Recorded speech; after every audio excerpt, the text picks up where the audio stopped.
Good evening. Sorry about the delay. I've got 6:01, and we will get started with this evening's Planning and Zoning Commission meeting. Thanks for being here.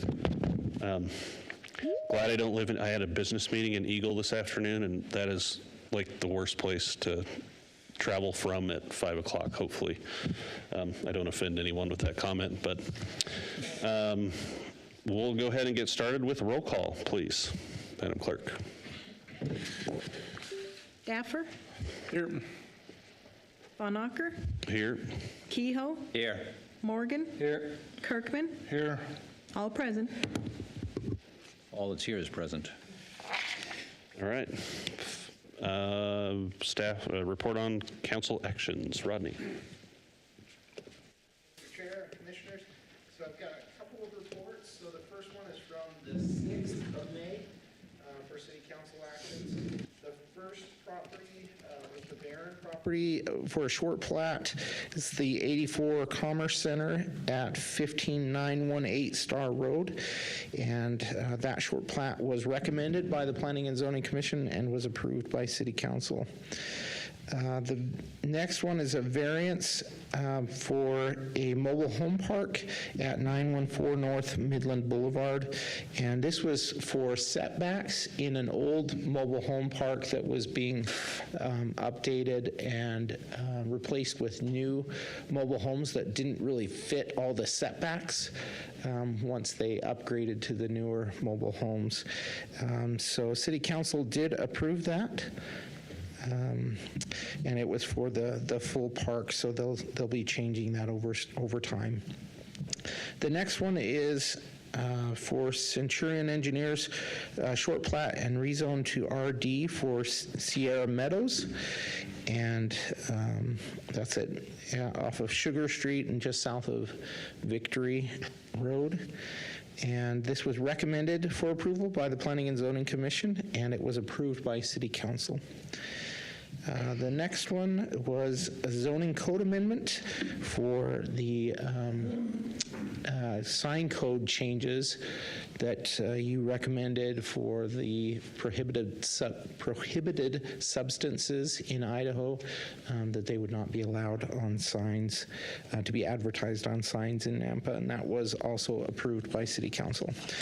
Then the next public hearing we heard was on the 20th, so last week, and we only had one item on that. That was the Sunrock Corporation concrete batch plant. You recommended denial of that conditional use permit, and your decision was upheld by the City Council, and they denied the appeal for Sunrock. So those are all the items that were presented to City Council. Any questions for me? Nope. Okay. Any other communication? Nope. Okay. Great. We'll go ahead and move on to the consent agenda. I would entertain a motion to adopt the consent agenda unless there's any discussion. So moved. Second. A motion by Kehoe, second by Kirkman to adopt the consent agenda. All those in favor say aye. Aye. Aye. Any opposed? All right, that motion carries. And we will go ahead and move on to the public hearing portion of tonight's meeting. We have a little more than normal items on the agenda this evening due to not having a quorum last week. I apologize to those that showed up and weren't able to be heard. That's the first time I can recall that that's happened here. So apologies for that, and we'll go ahead and get started here. Wanted to go over some of the rules in case this is anybody's first hearing. We will have the applicant come up. Well, first off, there's a sign-in sheet in the back to sign up if you'd like to speak for, against, or undecided on the motions this evening. Go ahead and sign up. If you don't sign up, you'll get your opportunity to speak after everyone that has signed up goes. During the public hearing portion, or the public testimony portion of the hearing. First, we'll have the applicant come up. They'll have 7 minutes to present their application and project.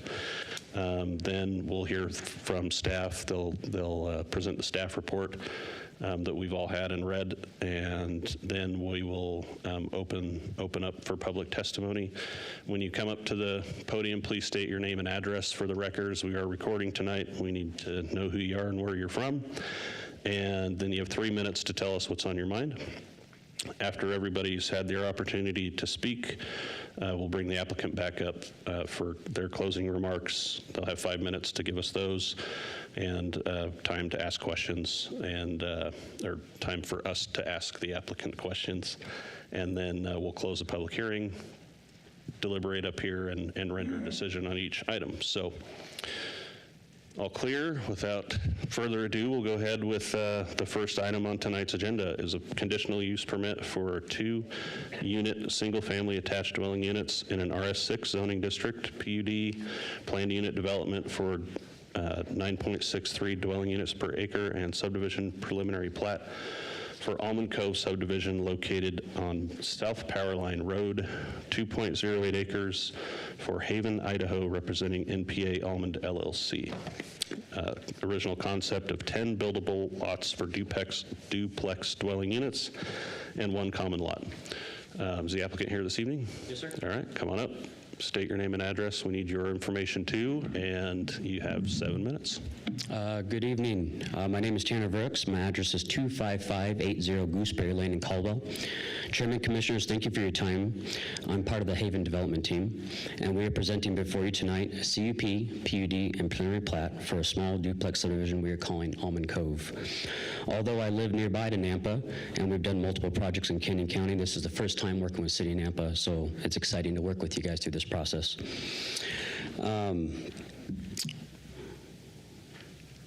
There it is. Almond Cove consists of 2 lots that total 2.08 acres of undeveloped land. The green arrow on the screen points to it. These lots are tucked away off the power line in Dakota, which is south of Amity, at the north dead end of South Almond Street, and are less than 2 miles from downtown Nampa. If we zoom in, you'll see that the parcels are surrounded by houses on all sides. Townhomes to the west on Banner Street, that's the green arrow, sit on 3,500 square foot lots. Detached single-family residents to the north along Amity, the yellow arrow, sit on 7,000 square foot lots. And single-family homes to the southeast along Powerline, the blue arrow, sit on 8,300 square foot lots. Our proposed lots range from about 6,200 square feet to 8,900 square feet and are well within the range to match what's existing around us. Brief history, the Almond Cove lots used to be owned by the houses off of Powerline, highlighted in blue. The owners tried to build a house for their kids in the back pasture, but current city zoning requires a minimum of 2.51 dwelling units per acre, so they were kind of stuck. The owners then approached Haven to see what else they could do with the land because they knew about how we had to design some other local small housing projects nearby. So we partnered with the landowners and got to work, and we're pretty proud of what we put together. If you look up on the screen, you'll see our best idea for this piece of land. We continued existing Almond Street to the north and laid out our building lots along either side of the road, and we're proposing 10 building lots and a common lot dedicated open space in the southeast corner. Each of the building lots would support a duplex, which would give us 9.615 dwelling units per acre, and the average lot size is around 6,700 square feet. We provided parking over the required minimums. The design allows for fire turnaround. It loops water service out to Powerline and supports all City of Nampa landscape and irrigation code. If you've read the staff report, you know that the staff has requested a couple of minor changes.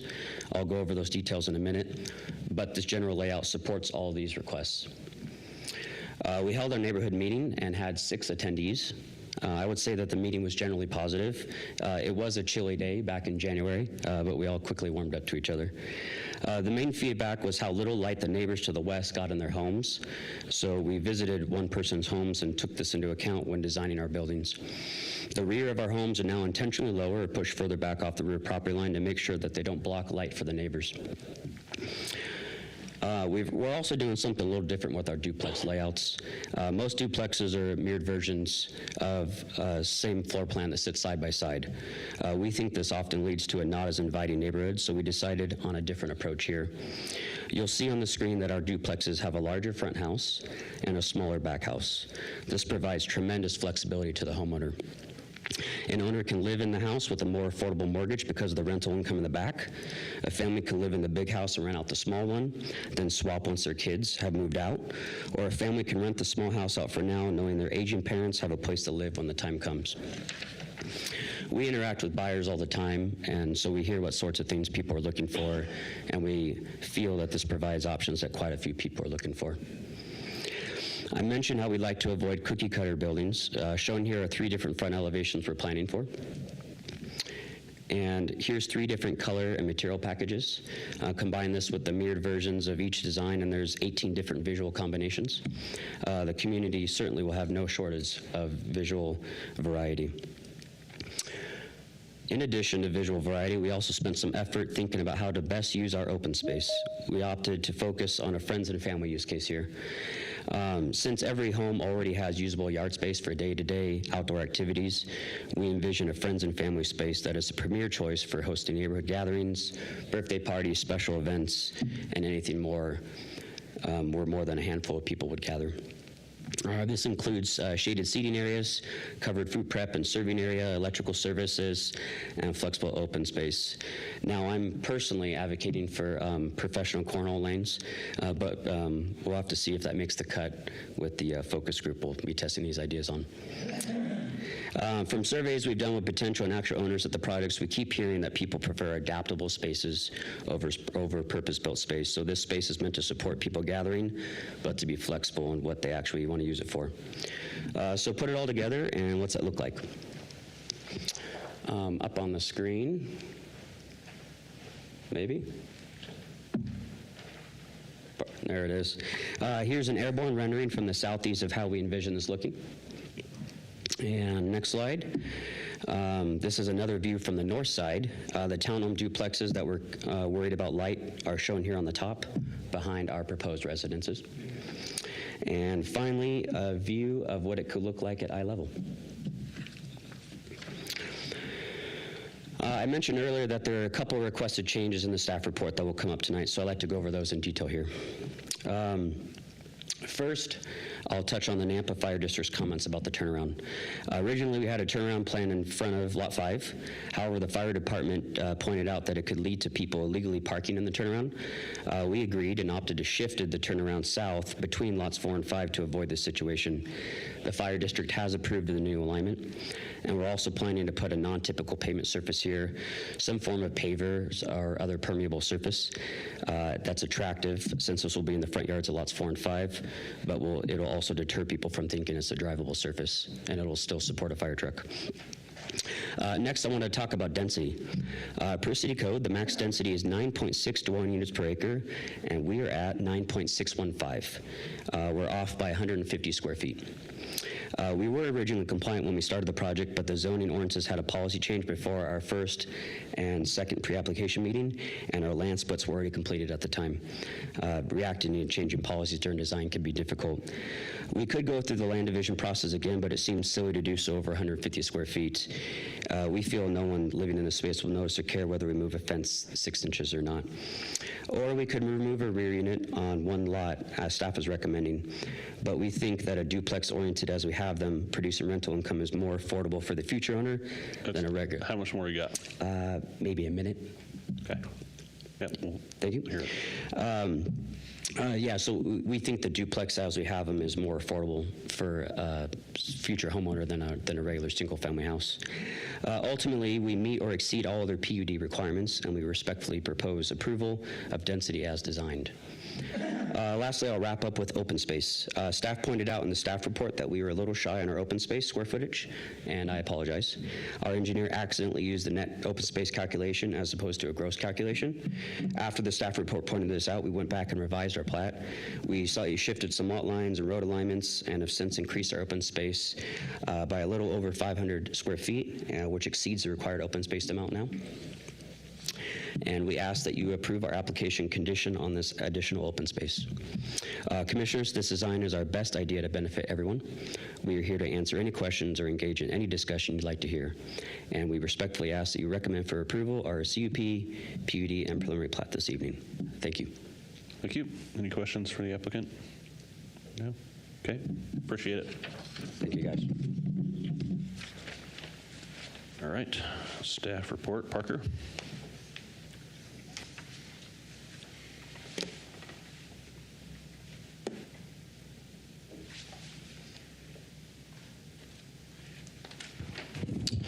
Thank you, Commissioners. The action requested, approval or denial of a CUP, a PUD, as well as a preliminary plat. So the surrounding zoning, it's RS6 around the development. There's some single-family houses as well as some attached single-family residences to the west, and that's the Northern Lights subdivision on the west side. History here, a pre-application meeting was held August 2022.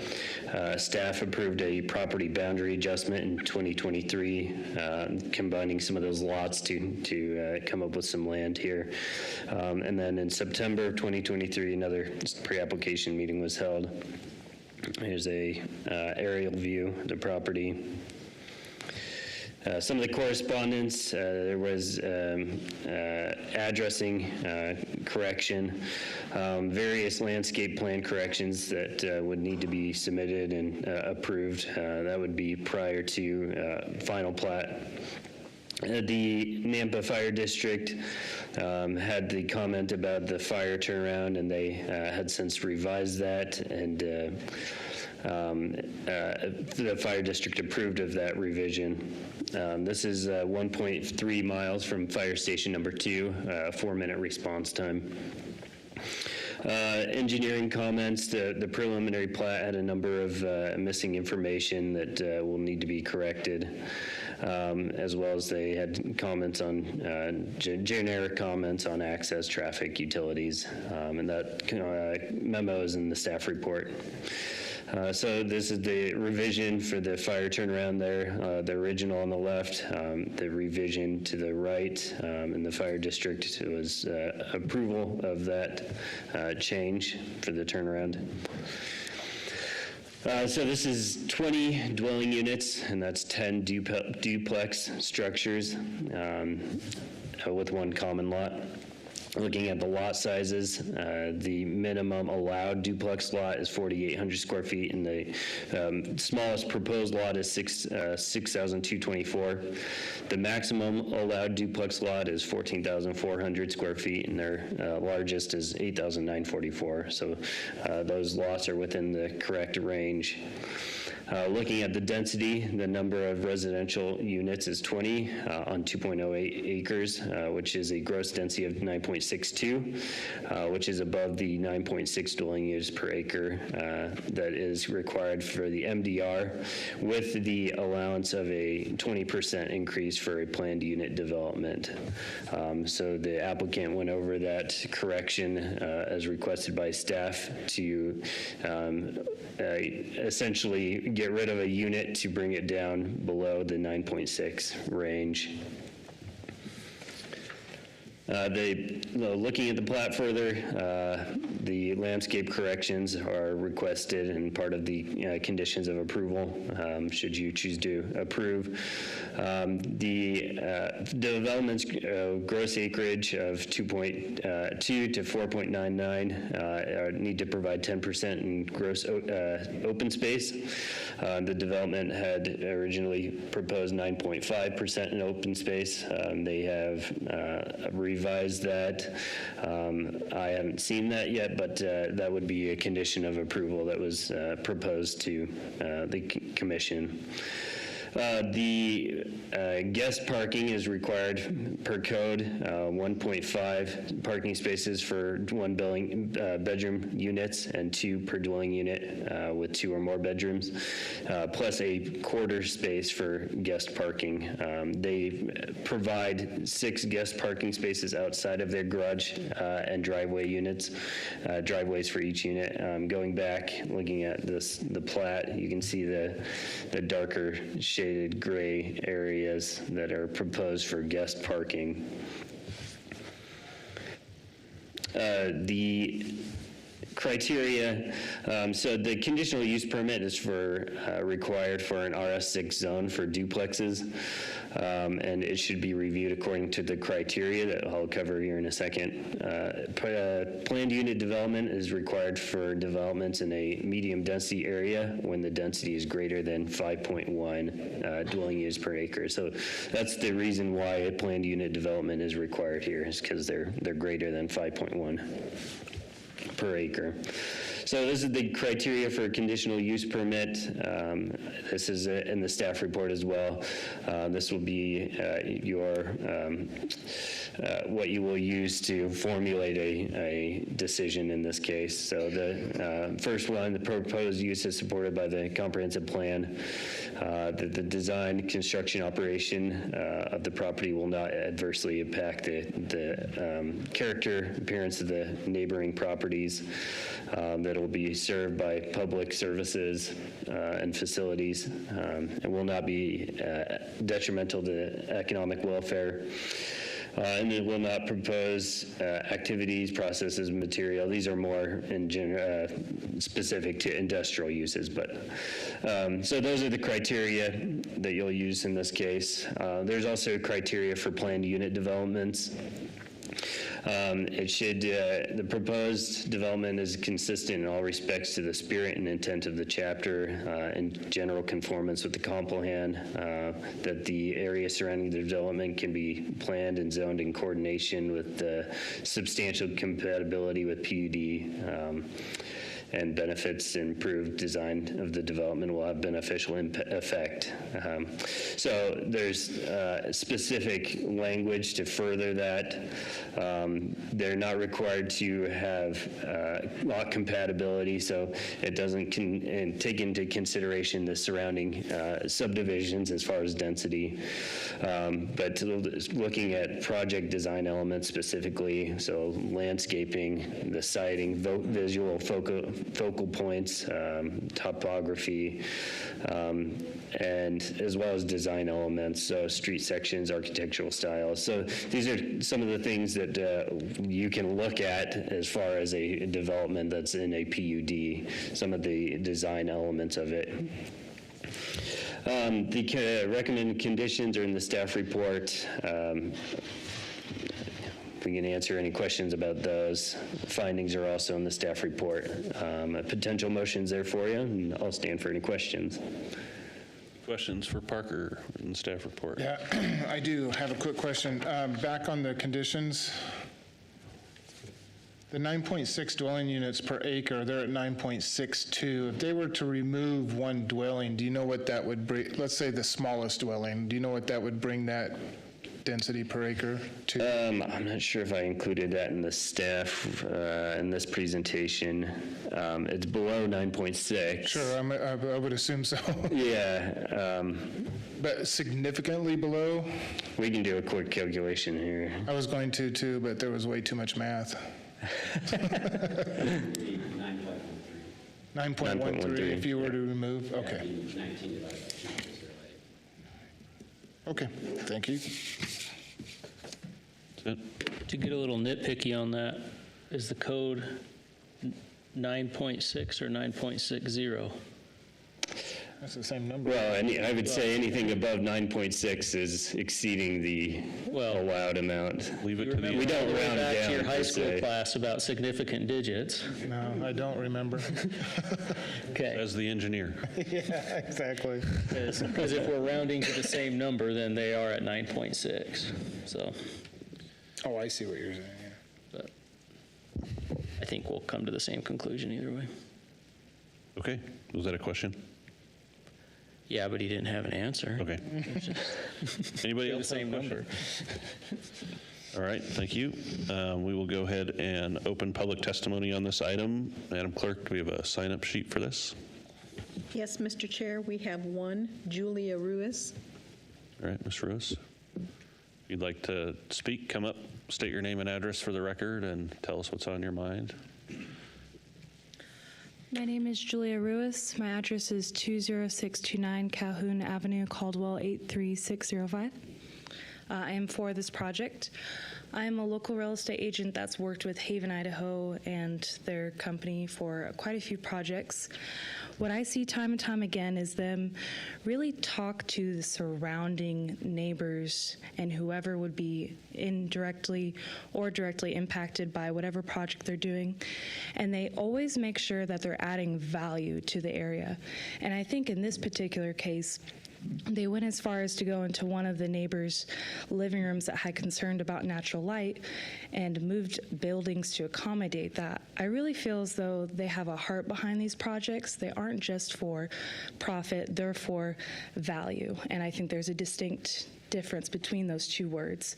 And so as a real estate agent, talking to buyers day in and day out, I work with a lot of first-time home buyers, and many of them don't qualify for the average home in our area, but there's a lot of multi-generational buyers where their parents and them want to buy a home. So if we could provide even 10 more units that add options to these families who would be able to co-sign on a loan and fit that family perfectly and add value to them, I think that this project is a really great opportunity and a great location for it. That's All right, it. thank you. Anybody else on the sign-up sheet? No, Mr. Chair. Okay, is there anybody present here that would like to speak for, against, or undecided on this item? All right, seeing none, I'd take a motion to close. So moved. No, we can't close a public hearing yet. We Unless- got to have the applicant back Yeah, up. back up. You have anything else to present, applicant? As far as rebuttal? Yeah, or any closing comments? No, I mean, If so, come on up. State your name and address. Tanner Verhooks, 25580 Gooseberry Lane in Caldwell. I did some math back there if Mr. Morgan would like. I'm HURD engineer. I'm also a fellow engineer. So 20 divided by 9.6 would be 2.0833 acres. And so 0.0033 acres multiplied by 43,560 square feet will get us 144 square feet. So yeah, if the density is important, we can go back and adjust the lot lines to the east with the owners that we previously split with to meet density, or perhaps we can agree on a rounding method and make it work. So So are you saying you're 144 square feet over? if I'm 144 square feet under the required acreage to give me the correct 9.6 dwelling units per Okay. acre. So he'd have to add 144 square feet to the whole. And the north-south length of the property is about 300 square feet, so that's about 6 inches to the east. Okay. All right. Thanks for the math. Thank you, guys. Yeah. Appreciate it. Any other questions for the applicant? All right, now we'll entertain a motion to close the public hearing. Moved. Second. Motion by Kehoe, second by Kirkman to close the public hearing. All those in favor say aye. Aye. Aye. Any opposed? All right, motion carries. Public hearing is closed for this item. What do we think? Did we address everything on the open space thing is good, right? Mm-hmm. Good. And the fire department thing sounds good. Well, it's good if the math works out to Parker's satisfaction. Commissioners, we would just check to make sure that the plat has the 10% in open space. I haven't seen it, but it can be added as a condition, and we can verify that. As far as the turnaround, we have specific requirements for that building lot, such as, where trees need to be. But we can look at that in that lot specifically when we get a building permit for it. Okay. Is anybody concerned about the rounding error? No. Okay. I mean, the only concern I would have is precedent, but we're not It rounds to 100 9.6 dwelling units per 6 acre. inches of property, right? Yeah, I mean, if it was significant, there would be, it would be a different conversation. I agree. Just bringing it up. I think this is I think it's a great project. It's what the community needs to house our people. Yep. Yep. Okay.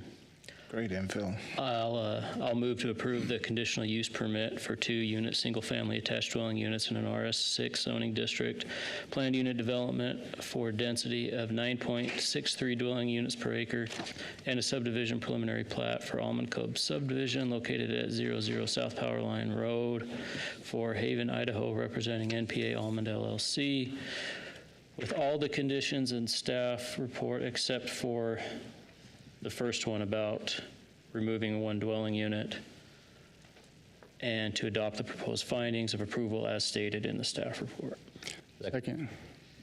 There's a motion by Morgan, a second by Daffer to approve this conditional use permit, planned unit development for this item. All those in favor, say aye. Aye. Any opposed? All right, motion carries. Thank you very much. You are approved. Item number 2 this evening is an annexation and zoning to BC and potential development agreement for a future commercial complex at 4379 East Franklin for Jeff Hatch Design Architecture, representing Peter and Lynn Glidden for 6 flex space commercial buildings. What? I think it's got pushed. Yeah, we're going to continue it. Or the applicant has requested continuation of this item to June 25th, 2024.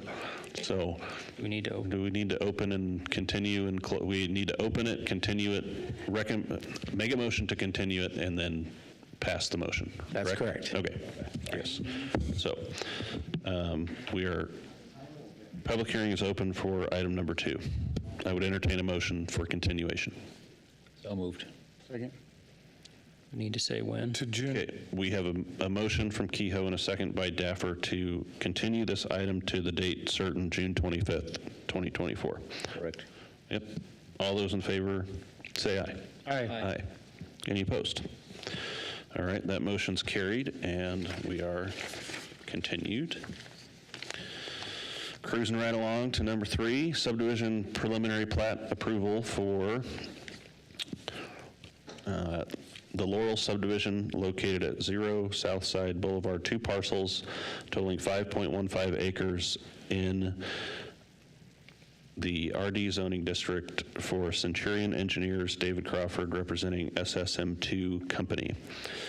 Original concept of 36 single-family attached dwelling units in 10 buildings, 4 3-unit townhouses and 6 4-unit townhouses and 4 common lots. This item was continued from a P&Z meeting in April and May 14th, and if the applicant's here, coming up and state your name and address and tell us about your project. Thank you, Mr. Chair, members of the commission. My name is Tom Maile, M-A-I-L-E, residing at 885 Is that microphone on? It is? West Rush Road. What happened to me? Did I hit?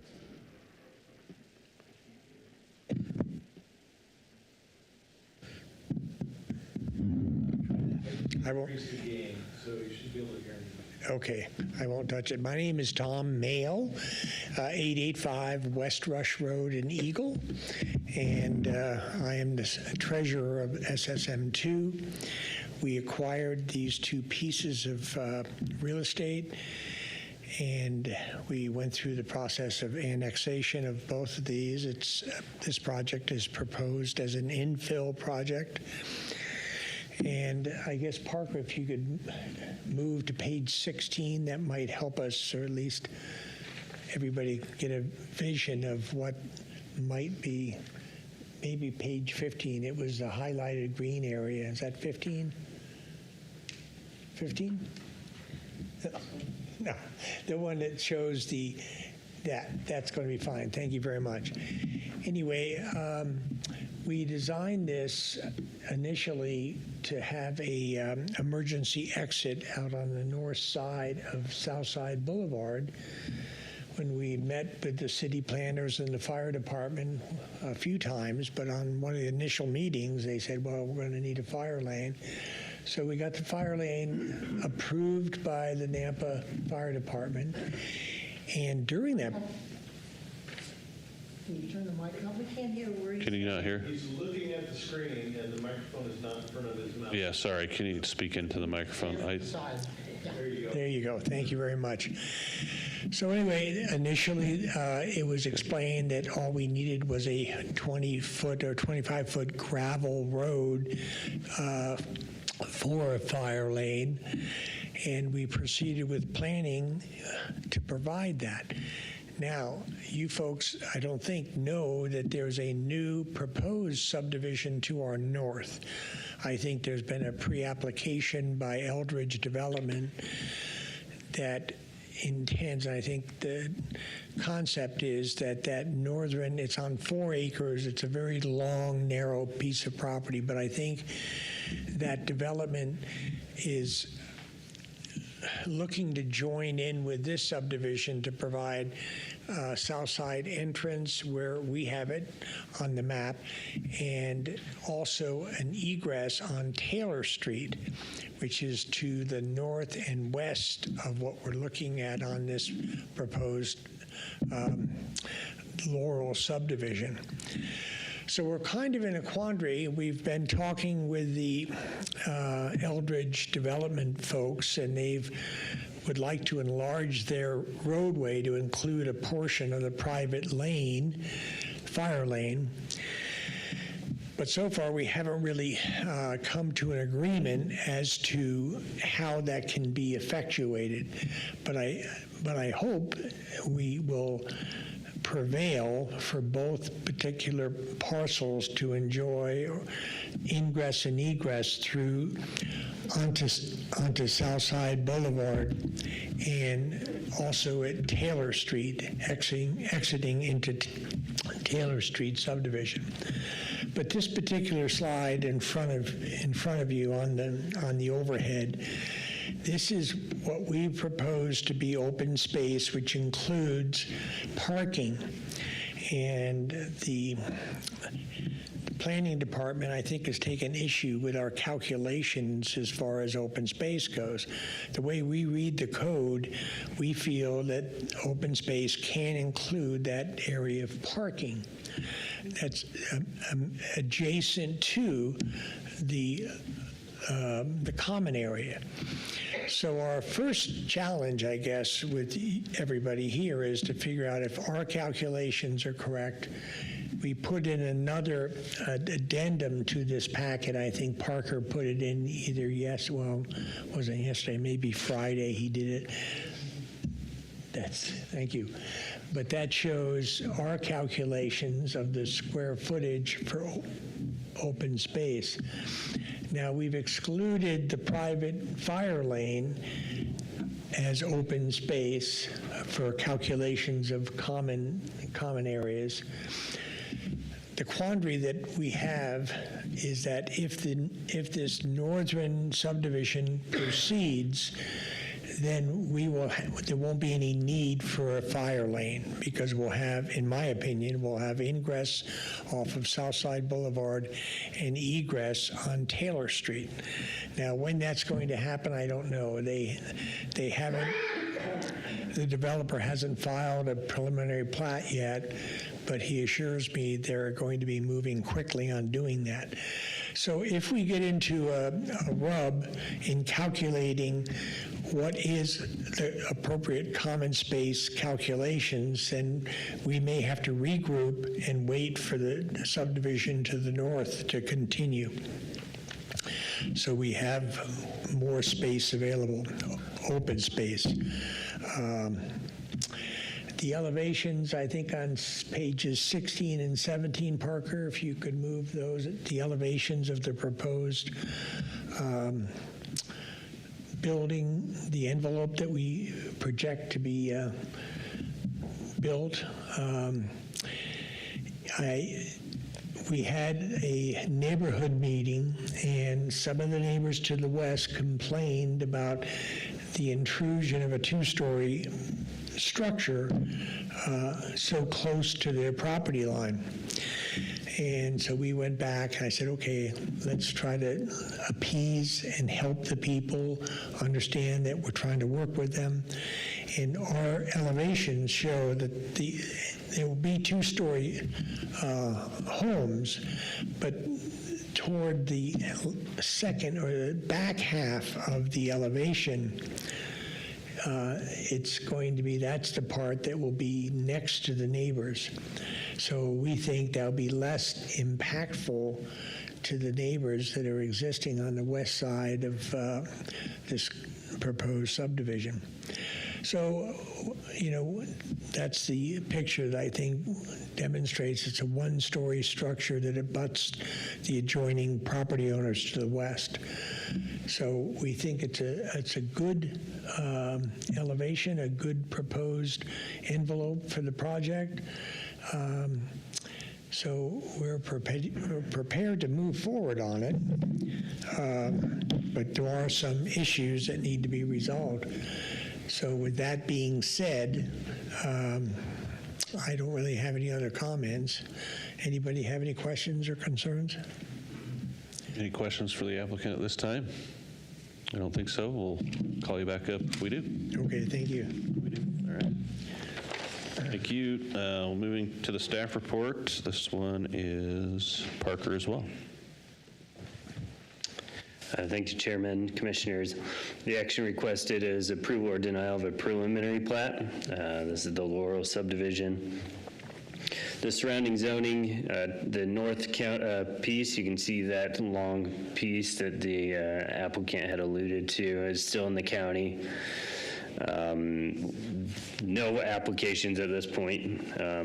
The south is RD zoned, as well as RS6. To the east, RML, that's Autumn Leaf subdivision. To the west is Eagle Claw subdivision, zoned RS6. The history here, the southern parcel was annexed in 2004, zoned RD. The northern parcel was annexed in 2023, zoned RD as well.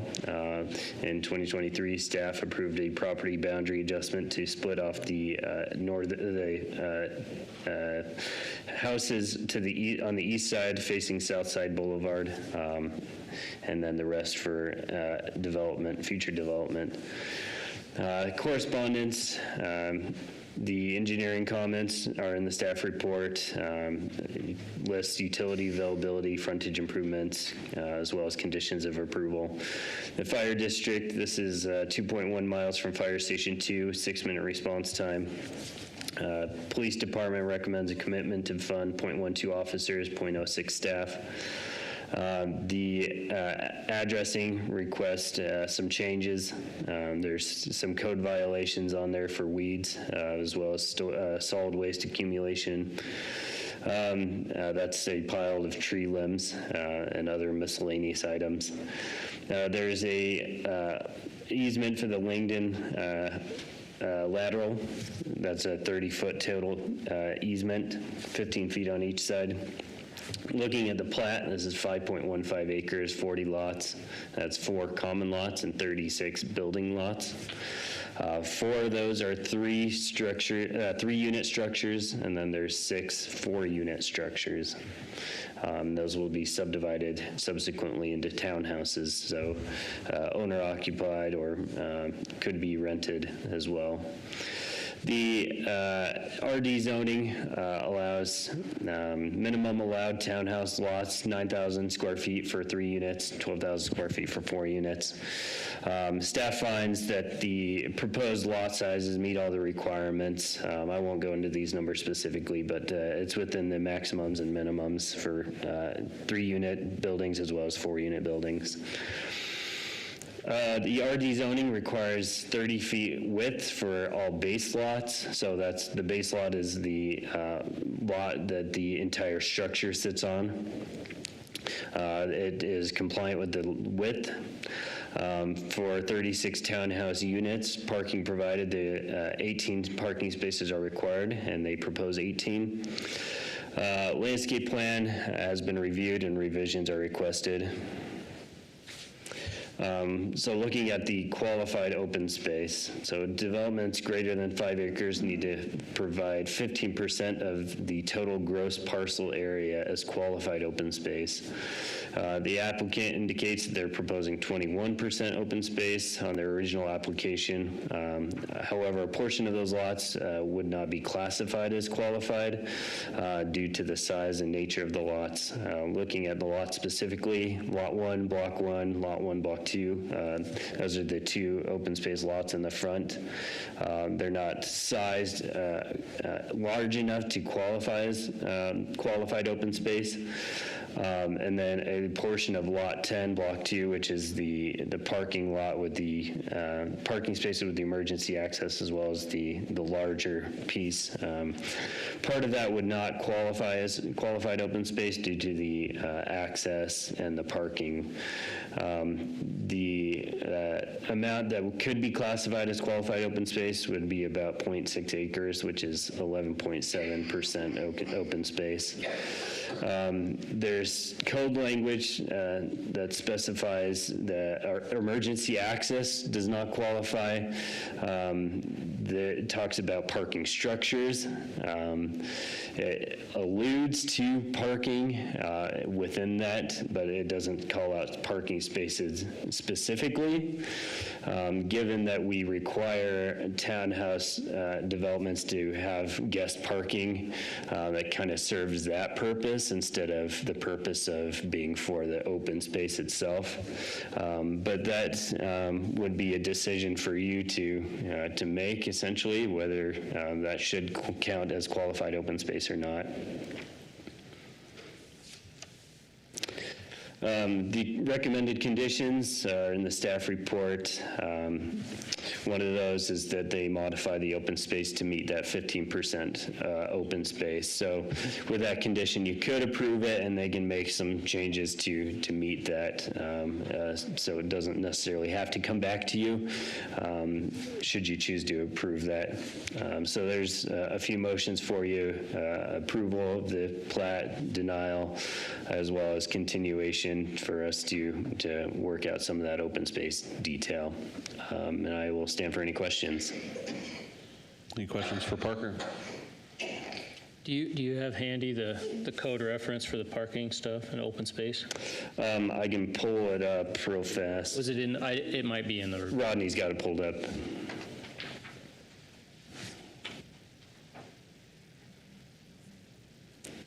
Just give him a minute to share his screen. would that be better to look at during our deliberation or no? It could be helpful. Oops, calendar.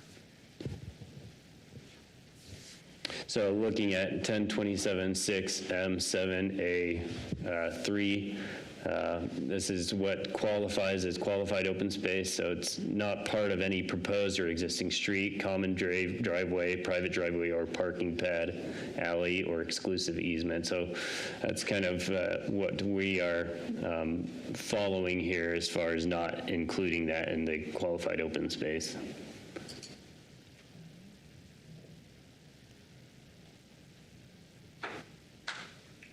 Private, so we're going to debate whether it's a private parking or common parking. Mr. Chair? Parking pad or, Yeah. yes. Yeah. In our code, we use private as not public. So not our city public Understood. Okay. right of way. Understood. Yeah. Thank you. Okay, any other questions for Parker? Parker, I know that we don't have any applications for that parcel to the north, but have they come for pre-application meetings? We have had pre-application meetings, a couple with different people. I'm not sure where they are as far as selling that property or if they have somebody bought it already. But, it seems like once every year somebody comes in asking about that lot. Gotcha. Okay. Any other questions? All right. Seeing none, we'll move on to public testimony. Madam Clerk, looks like we have a sign-up sheet for this one. Yes, Mr. Chair, we have 5 speakers. Okay. When you hear your name, just if you'd like to speak, come on up. Just state your name and address for the record, please, and you have 3 minutes to tell us what's on your mind. We'll go ahead and get started. First up is Walt Modler.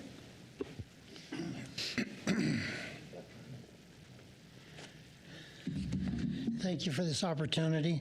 I'm Walt Modler, retired U.S. Marine at 2800 Taylor Court, Nampa. Thank you for your service. Thank you for your support. I had planned to speak for about 7 minutes, but your notice surprised me because it's not on the website to tell. So, surprise. But I've hacked it down some. All right. I'm here to voice my disapproval of the proposed Laurel townhouses and the secondary project that is still in the planning phases. Units to be added both exit on the South Side Boulevard. I believe single-family homes would be better to reduce the traffic impact by keeping the area within medium-density residential single-family homes, not medium-density residential apartments and townhomes. My greatest concern is the traffic problems. Adding cars from 3 different subdivisions on South Side within a half-mile area. I understand from a realtor that Greenhurst improvements are currently 2 years behind on road improvements. South Side is not even in planning stages. So where does that leave the development's current residents waiting improvements to South Side Boulevard?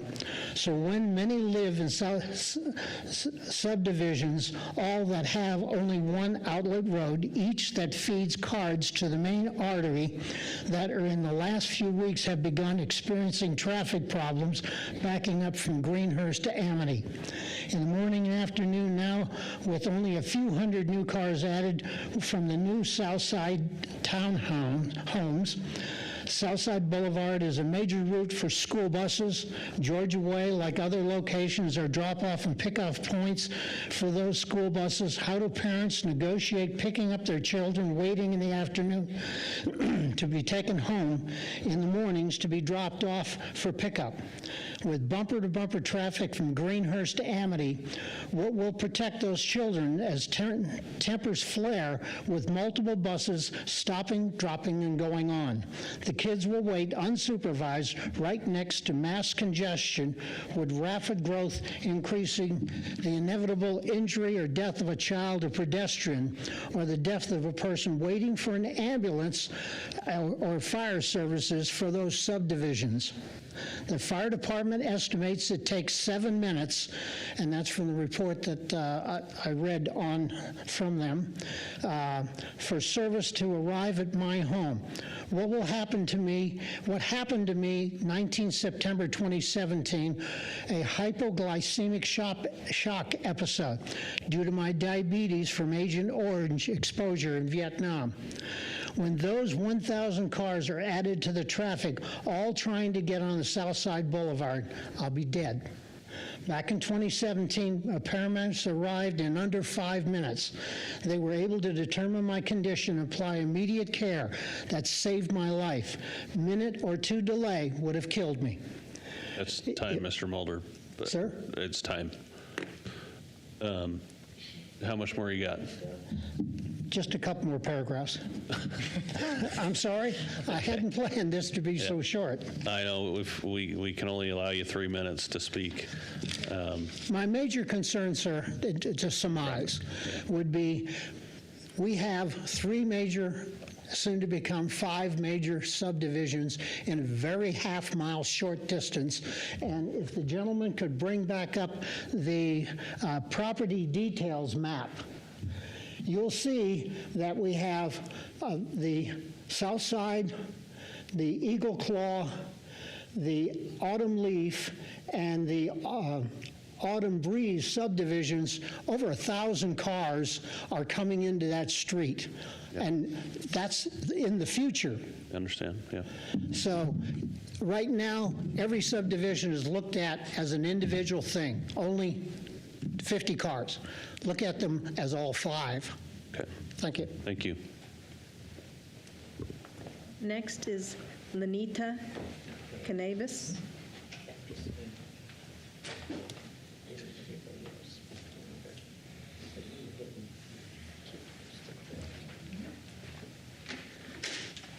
Thank you very much. I'm Name and address, I'm Lenita Canavese. I'm at 2810 Taylor Court, you. Napa.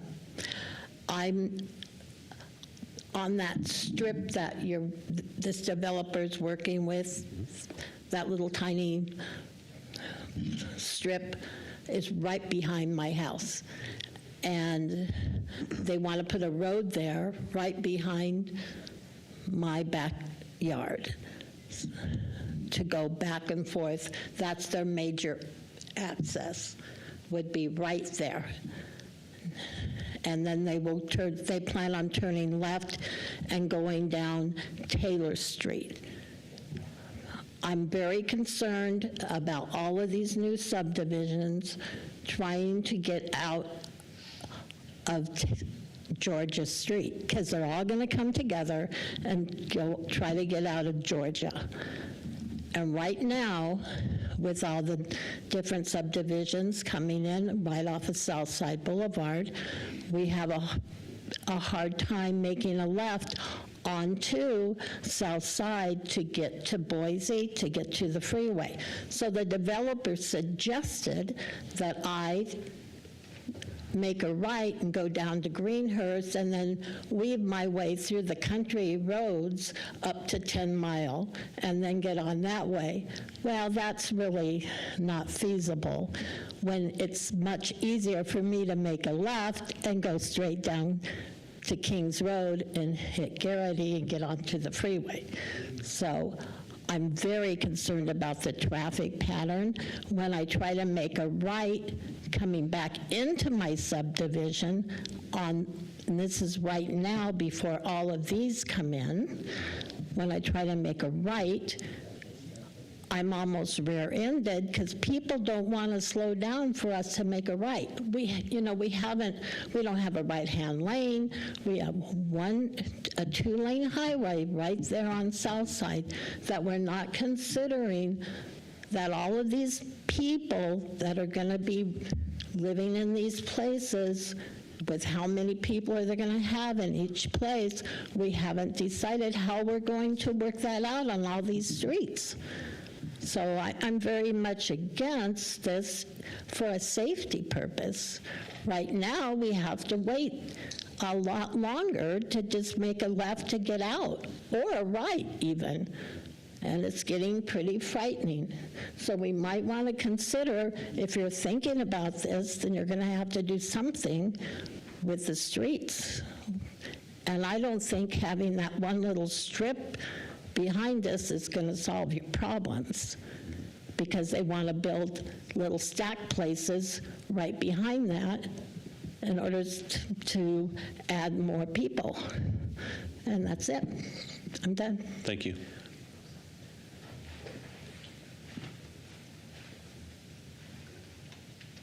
Next is Leslie Nelson. Hi there. Hello.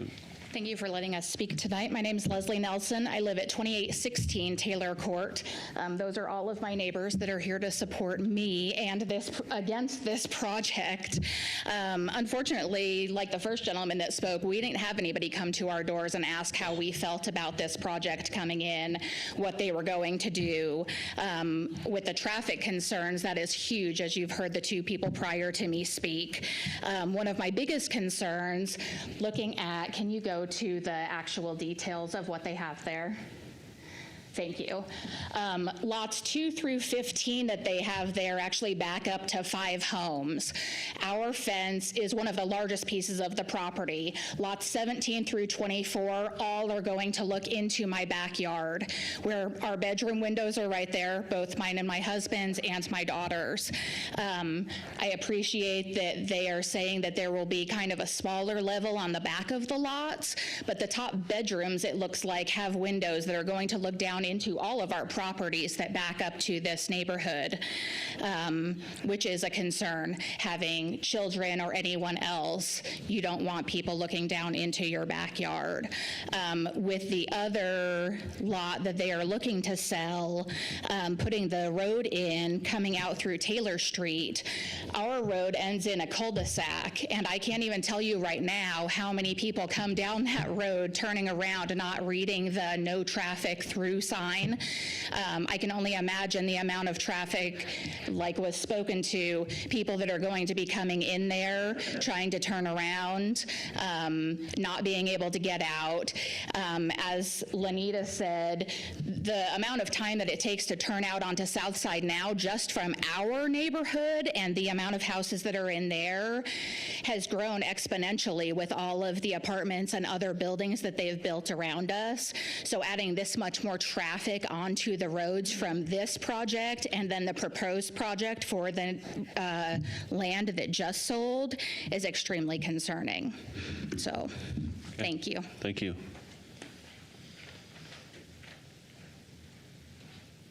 Next is Nicole Swindle.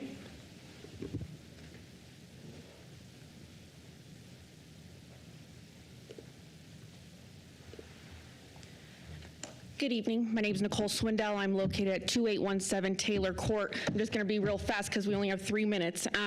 One thing I want to touch on is I feel like the qualified space requirement is, very low, as it's been stated, and that it's important to us. You've got 5 acres. You're only, asking for 0.46 of an acre to have qualified open space. I don't think we should plan for the future for that other property to sell in order to, focus on emergency services and things like that, because these houses, these townhouses, are getting built so close to my home, 10-foot setback from my property line. So if one of those go up in flames, I'm not dealing with one single family home behind me. I'm dealing with 4 people living in this fourplex right behind me. If one of those go up in flames, guess whose house is probably going to catch on fire too? Mine. Because not only that, it's ideal to have a fire department to have 5 minutes and 20 seconds to get to your location, where this is estimated it's going to take at least 6 minutes. That's 40 seconds. A lot can burn down in 40 seconds. So I don't think we should plan for the future of what this other person, this other developer is maybe going to do, because we're talking about the Laurel subdivision right now. Okay. Also, they want to use my fence. It's almost 200 foot of fence. It's an old rickety fence. I don't, I'm safe with keeping my fence up and active, for hopefully a long time. Another home, a single family home, I'm sure it'd be good. But now we have fourplexes moving in, a few of them hitting my house on my fence, kids playing, jumping on the fence, balls getting thrown at the fence. So guess what? When that fence comes down, who's going to have to pay for it? Thousands of dollars. That'll be me, because the fourplex owners aren't going to do anything about it. Also, I want to bring up that there'd probably be more people here, but the fact that this wasn't listed on the online website as, when you guys continue something, you'll move it down to the next date. When you go on that website, it wasn't there. Digging into the agenda, when I clicked and, did some things, clicking it and getting into that, I could find it on your listed PDF. But as for on the online website, it shows it from the 14th. It does not have it listed for the 28th for today. And I called and confirmed that. Also, the school, they've just rezoned schools. With the closing of some of the schools around, we are now rezoned for Sherman Elementary. And Sherman Elementary proposed going into next year is already over capacity. I think it was a 101%. So we're not planning for that. We're going to have a lot of kiddos come in to live in these townhouses. And lastly is just how close it is to my house. I would like, after I'm done speaking, to have confirmation on what the rear setback should be, because from what I'm reading, it looks like 15 feet, and it's 10 foot from my house, which then looks into my living room, looks into my niece's bedroom, and looks into into our bedroom. And as a, we're not allowed to extend our fence up to give us our privacy. However, something could be done to modify, and I appreciate he's attempted to modify, but it's not gonna, it's just not sufficient. It's not ideal. When we moved into this house, I'll hurry up, we saw that acreage, we figured it'd be single-family dwellings, and now we've got 36 dwellings on 5 acres, where our neighborhood alone is 15 acres, estimated with 30 family dwellings, so it's quite excessive. Okay, thank you. Is that your daughter back there? This is my niece, and we had to drag her, I raised my niece and her and I had to drag her 3 weeks. I wish I could sleep like her back there. Mr. Chair, last is John Chapman.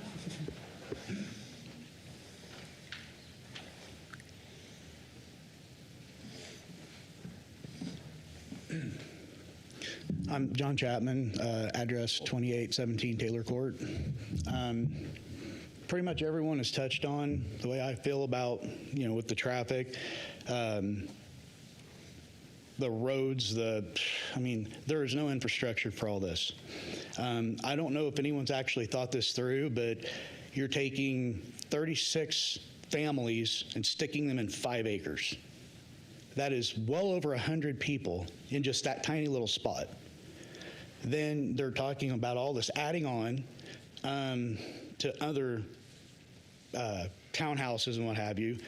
Before you know it, we're gonna have like 500 people surrounding our little neighborhood. How do you make that work?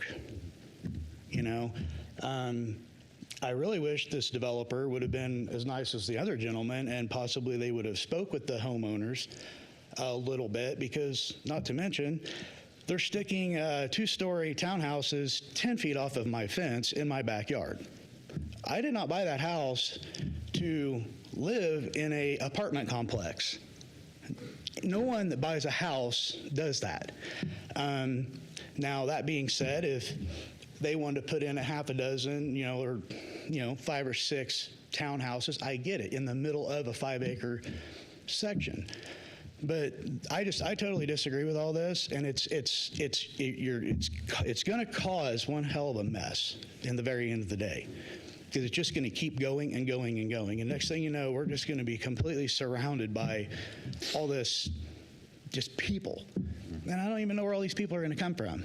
They're just building and building and building, just bringing all this. And Southside Boulevard is it's a freeway to start with. Then you got Taylor Road. That road it can't even be made to work for a pathway that they're planning for. You'd have to be getting into people's yards and turning it into a road. So, and also, like my fence, like Nicole spoke of, all this construction work, what happens when they mess up my fence? Do I have to pay for that? The developer should be putting in a fence around that entire situation, not using existing fencing. I do not agree with that at all. There are people on the other side of us that have chain link fence. They have to look out through their chain link fence to see, these crappy duplexes, fourplexes, whatever they are. So that's basically my concern. And like I said, everyone spoke before me and said everything I was already going to say, so I don't have a lot to say other than I am totally and completely against this whole situation on how this is going together. Okay. So thank you. Yep.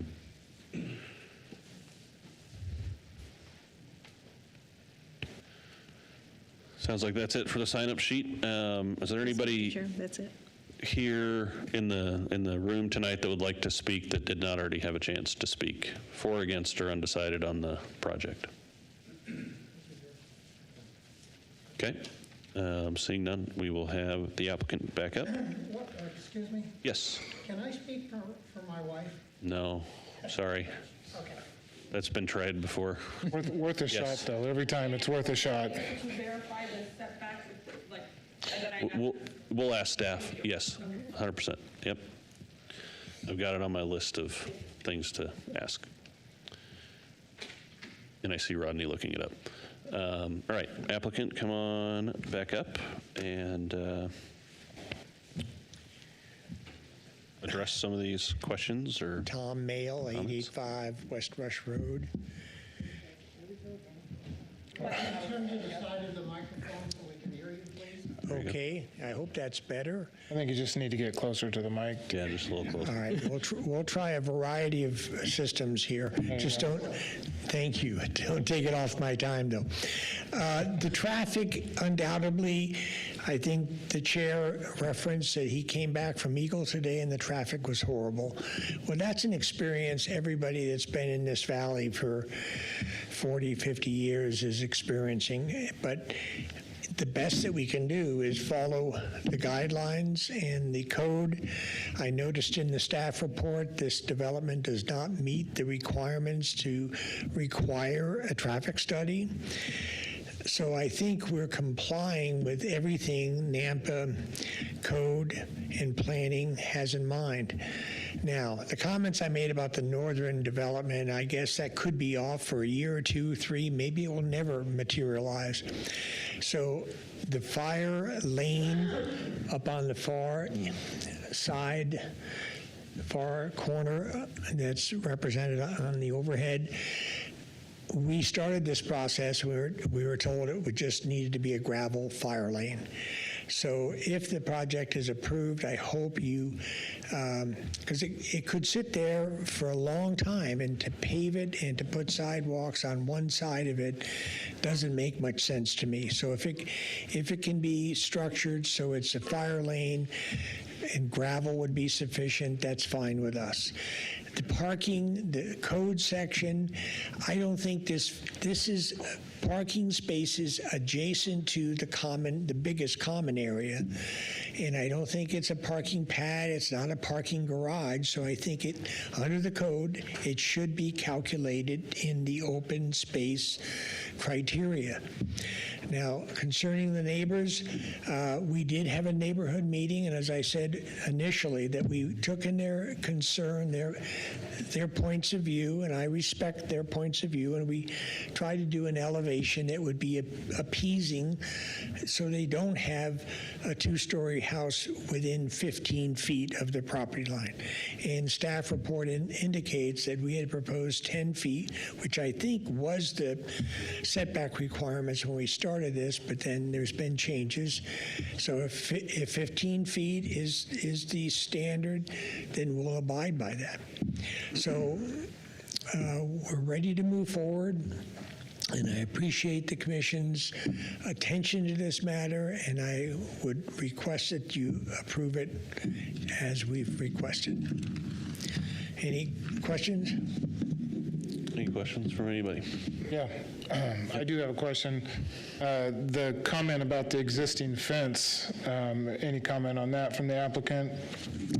Well, it's been my experience with NAMPA in the past that the developer has to put in a new fence. So, we'll work with the adjoining neighbors, and whether it be a vinyl fence, a 6-foot vinyl fence, whatever it takes, we'll do what the city planners and building department requires us to do. Well, as the applicant and the developer, are you planning on putting a fence around the development, your Yes. own fence around the development? Yes. No matter what the other existing fence might be, are you planning on putting a fence around the development? Yes, I think we would seek cooperation with the neighbors, perhaps taking down their old fencing and putting up a new fence. But if that isn't a viable solution, then we'll just put up a fence within inches from the existing fence. Okay.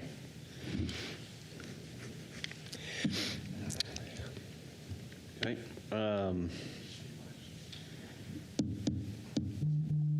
Anybody else have any questions? Other questions? I've got a couple for staff, but no, you can't. You can't. I printed these off the city's website. These are the plot maps for the other development. So they are Yeah, planning. we're not talking. We're talking about the project tonight, and tonight only. The one that's in front of us tonight. I didn't have any questions for the applicant. I've got some for staff, but I think we're good. Thank you. Thank you. Mr. Chair, I'll move that we close the public. What's that? I didn't hear that. Make a motion that we close the public hearing. All right. Second. All right, we got a motion by Morgan and a second by Kirkman to close the public hearing. All those in favor, say aye. Aye. Any opposed? All right, public hearing is closed. So I had a question about the parking, the open space, and what qualifies, doesn't qualify. I think it's in my opinion, and I'm not staff, but my opinion is a parking pad, a parking structure, a parking space is not open space, but maybe I'm wrong. If I just think about it, I mean, I'm not going to go like Chairman, that would footballs be in a parking the lot. staff opinion as well, and what we would say the intent of the code is. Yeah. Okay. I agree. And the intent means a lot too, as far as that open space. I think it's meant to be utilized by people who live in that area as kind of recreation type thing. Yep. Okay. Just wanted to ask the question. How about school capacity? Any comments on school capacity? Like, do we know if that's? Sure. You're not commenting. I'm not going to answer. Got it. I'm not going to comment on that. And then the rear setback, 15 feet. Chairman and Commissioners, so the code change happened in September of 2023. It changed to 15 feet. And this application was submitted in January, so we would require 15-foot setback. Okay. All right. Anybody have traffic questions? I do. Well, I have a comment to make on it. We had an election here a week ago, and the city had a proposal to eliminate some traffic problems and help the traffic flow, and to do it without any additional cost to the taxpayers. And the taxpayers said no. And here all of you are tonight complaining about the traffic. Well, you're sitting there thinking about it. Did you go out and vote? And did you vote for this? Are you talking about the Talk to bond? your neighbors? The bond was passed. Let's not. Oh, it No, it did not. Oh, it didn't pass. needed 2/3. Oh, 2/3, yeah. So I don't know what to say. I mean, you could have gotten some for free, basically. So hold on. I'm not saying, ma'am. But don't talk to them, Steve. I think I hear what you're saying. I'm making comments Okay. Got it. that we had an opportunity to do something and we did not. Traffic is getting worse. I have a question about traffic, Mr. Chair. Okay. To Daniel, is these, call them curb cuts, exits, whatever, onto South Side are pretty close together, aren't they? Do you have any concerns with that? So, Meaning the existing Georgia and the new proposed? is it the ideal spacing that I would love to see? No.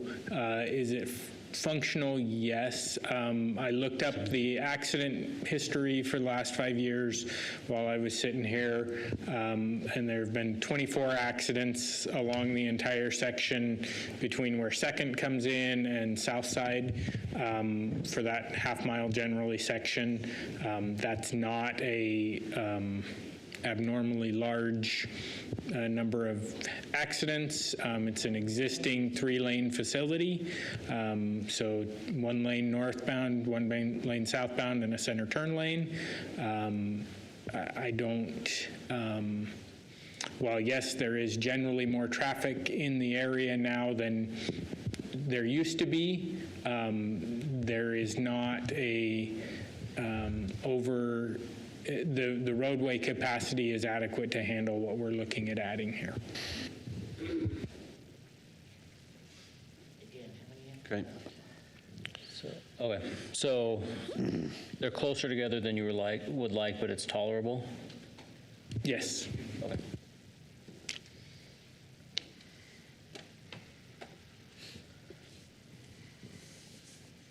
All right. Any other questions? Comments? Said I got comments. I've talked a lot, so I'll let somebody else. Let's hear them. No, I mean, we gotta. Generally, it's a lot of density for that area, but it's entitled. I mean, it's zoned RD. They're within the dwelling units per acre that they're allowed there. So if we're going to go by city code, then that's, whether I like how dense it is or not, that's what it is. But I can't see a way that they meet the open space requirements for the code, and for that reason, I would go against it. Well, but in the conditions, that would be included in the conditions that they meet that. So if we choose to approve that, that would be in the conditions that they meet that 15%. And if they don't, then it won't move forward. Am I understanding that correctly? Chairman and Commissioners, if you approve it with that condition, they would have to, move lots around, possibly get rid of some lots just to get the required open space. But we could move forward with that and essentially approve that. Without coming back before you. The alternative is to continue it and they come back with something to show you again that meets all that requirement. Mr. Chair? We're approving or denying or continuing this. It's not a recommendation to City Council, is it?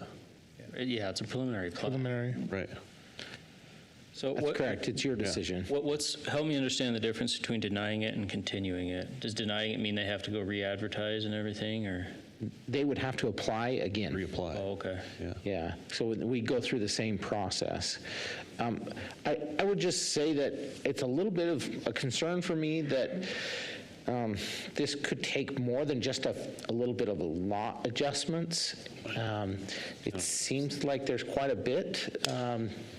A number of parking spaces that would require rework of this proposal, this concept plan, or this plat, I should say. So it's just a caution. I mean, you can move forward with a condition, but you could see some significant changes just in order to meet that 15% requirement. Because they're at 18 spaces right now for parking, which is the minimum, right, for this development? That's correct, yeah. The parking is at the minimum. So yeah, any change to that, it's going to be a domino effect, not only for open space, but possibly for parking too. And they're almost 50% short on open space, 40-some% short. Yeah. I agree. I mean, does the plat comply? No, not in my opinion, because it doesn't have the appropriate amount of open space. But And Mr. Chair, that's just one opinion. also clarification on the emergency access. The way that the applicant is proposing that as a gravel road off of Southside, does that meet the requirements? Or does it have to be paved? Does it, I think there was, go ahead, I'll just leave it ...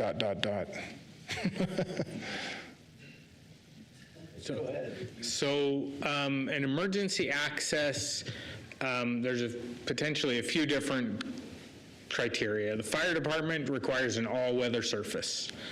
And so that could be a gravel road. That's an all-weather surface. From the planning code, it requires anywhere a vehicle travels to be paved. I'm not quite sure that answered my question, but it did answer my question. I get where you're coming from. It has to be paid for planning code. For planning code, but according to the Nampa Fire Department, they just need to get down there somehow during all weather. Correct. Okay. Well, if it's an emergency access, do you still consider that like driving?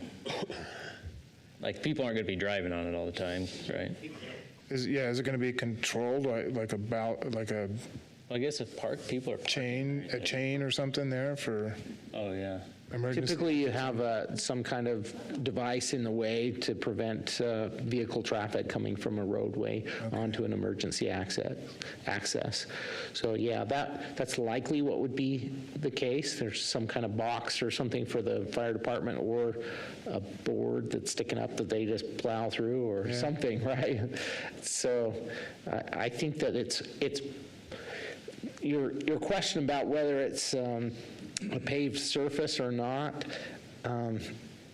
I guess we'd have to look into that, but I just,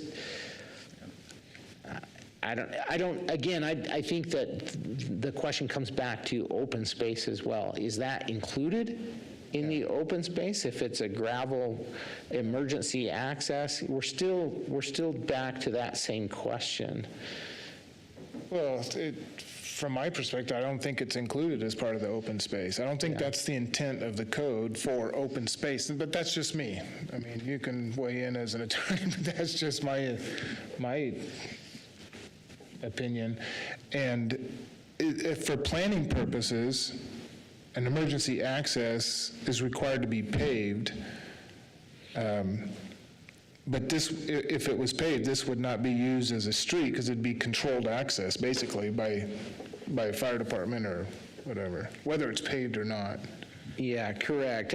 I mean, the interpretation about whether this is a surface that vehicles will travel, I guess that's up to interpretation, right? If it's an emergency access, they're going to get on it, but is it an ongoing thing where it needs to be paved all the time? Maybe not, but again, I would just say that we've still got that concern with the open space. The code says it's not part of any proposed or existing street, common driveway, private driveway, or parking pad, alley, or exclusive easement. It doesn't specifically say emergency access, but pretty much does, in my opinion. So I don't think it counts. The way I see this, we're looking at either denying it or continuing it. Yeah. Because it needs to be cleaned up a little bit. I would vote for denying it and giving them an opportunity to come back before us so that we can look at these things again and then make the decision as to whether their heart was in the right place. I mean, they got to take care of the fencing with their neighbors. A lot of the neighbors were complaining about that, and they didn't know anything about them having to put up a fence. So the developer has not done his due diligence in talking to the neighbors. I think he should do more communications with them as to what their rights are, what they should do, what they could do for them to get this project through. And I'd rather see the whole thing come back again rather than just continue it to a point in the future and then hope the developer does everything correctly.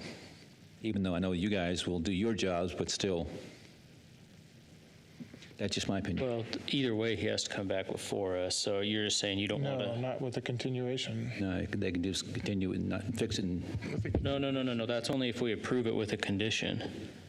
If we approve it with a condition, then they can just go fix it and do a final plat. Yeah, okay. If we continue it, they have to come back to us for preliminary plat approval, right? Yeah. Rather than going through the whole process again. Well, that would be all right then, that way. The denial. I just want to see them again to look at what they've done. And so if the commission were to continue this to a date certain of, what would be that date certain of, do you think? So you've already closed the public hearing. Yeah. So you wouldn't continue the public hearing, but you could defer your decision to another date. But if you do that, then and new information is brought forward, I think you're going to need to have open the public hearing again. The hearing opened again because it's new information presented to the commission and to the public. So would it be better to reopen the public hearing and then continue it? If that's your decision, you can do that. You could open the public hearing, continue it to another date, ask the applicant to come back with new information, and then have another public hearing. I'm looking to our attorney here just for confirmation, but I think that's accurate. Yeah. But as far as how far, I mean, we don't know how long it's going to take for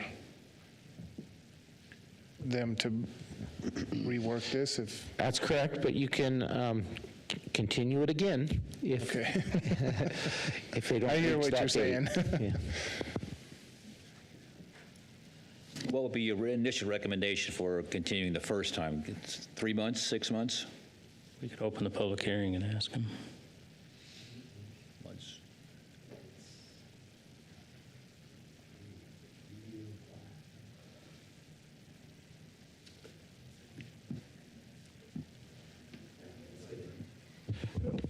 we're just suggesting that if that's the direction you take, you open up the public hearing and you ask the applicant that question. Okay. Rodney's beginning to sound more and more like an attorney. With complete understanding as to why. Well, I think if we do the continuation, open the public hearing, do the continuation, it's going to be the same as if we deny it. The only difference is if on a denial, he's going to have to go through that whole application process again and come back and present it to the... And pay all the fees again. Yeah. And just for clarity here, Mr. Chair, Commissioners, the reason we have those fees is to cover this cost right here, to go through this process, and so that we can notify the public about upcoming public hearings. So that's a good point. I got you. So, Mr. Chair, if there's no other questions or discussion, You ready to make a motion? Motion, yeah. All right. I move to deny the subdivision preliminary plat approval for Laurel subdivision located at 00 Southside Boulevard for those two parcels totaling 5.15 acres in the RD zoning district for Centurion Engineers. Incorporated, David Crawford, who's representing SSM2 company, because the project fails to comply with qualified open space requirements. It would not meet city codes and standards. So I would also suggest that they come, well, I'm not going to suggest anything. That's my motion. Second. Okay, we have a motion by Kirkman to deny this application and a second by Kehoe. Let's take a roll call, please. Daffer? Yes. Von Acker? Aye. Kehoe? Aye. Morgan? Yes. Kirkman? Aye. I didn't need a roll call. Motion Okay, carries. motion carries. Just to be sure. All right, that motion for denial was passed. Thank you for coming out this evening. Thank you. Let's take I'd entertain a motion, 5-minute recess? Yeah. Okay, or 5-minute break. Aye. Okay. Do you have to We're good? motion for that? Sorry. No.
as you're chomping. Yeah. Okay, it's been 5 minutes yet. Ready to get back going again.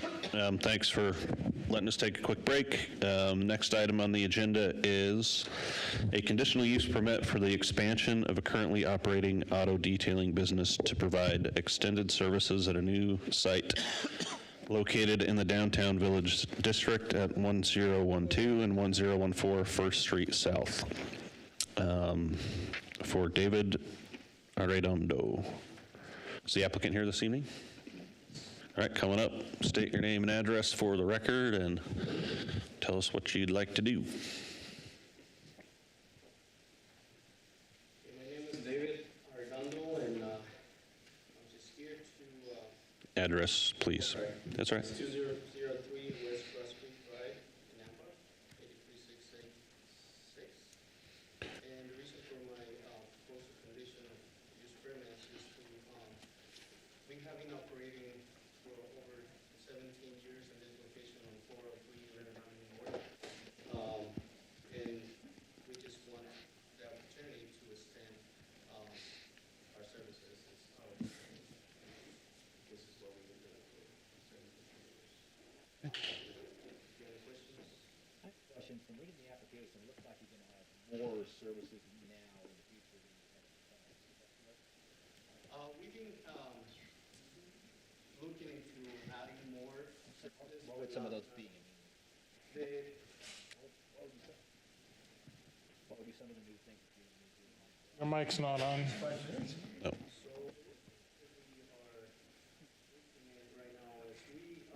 Mr. Chair, I apologize. We didn't look over here to make sure our IT guys were up and running, and so we weren't streaming that. Uh-oh. We need to start that over. That was a good practice run, Mr. Arredondo. Like from the action item, reading, everything. Okay. A redo. Stay right there. We're back from break. And the system is working. So we are going to hear the action item number 4, a conditional use permit for the expansion of a currently operating auto detailing business to provide extended services at a new site located in the Downtown Village zoning district at 1012 and 1014 First Street South for David Arredondo. Mr. Applicant, please state your name and address for the record and tell us again what you'd like to do. Okay. Sorry okay, about my that. name is David Arredondo, and my address is 2003 West Cross Creek Drive, Nampa, 83686. And I'm here to, the proposal for the conditional use of permit is we currently operating on 403 11th Avenue North, and the reason why we asking is we got the opportunity to lease this property in downtown Nampa and to provide more services as the auto detailing that we've been providing for 17 years now near downtown Nampa now. So, so if you have any questions regarding our... We might have a question. You have to ask your No, I'll go without it. You have to ask your question again. Okay. What other services will you be providing at the new location? So we, right now, currently, we are pursuing to do like ceramics, which is being demanded right now for the public. It's to protection of the paint of your vehicles, things like that. So that's kind of where we wanted to provide these services even more on this new location, because our services right now that we're doing is a lot of services for the car dealerships, which is keeping us really, really busy right now. And there's a reason why we want to expand to actually provide that to the public, the protection for our vehicles. Great. Okay. Any other questions? Yeah, Mr. Chair, quick question. There's no plans to expand the building. It's going to be the way it is, and you're just going to, okay. No expansion, it's just the way it is, yes. Perfect for what we do. Are you keeping your other location as well and just adding to it, or are you moving? No, we keep in the other location. Great. Awesome. Any other questions? Okay, we'll call you back up if we have any. Thank you for doing it twice. Thank you. Staff report is Christy. All right, thank you, Mr. Chairman and Commissioners. My name is Christy Watkins, Principal Planner for the City of Nampa. As stated, the request before you this evening is for a conditional use permit to be approved for the auto detailing business in the downtown Village District on First Street South. The applicant has stated their request. The applicable regulations are the standard 5 conditional use permit criteria that will need to be found to approve this project. Staff finds that all of these have been met. The property is completely surrounded by downtown zoning. There's 2 different zones there, the downtown historic and the downtown village.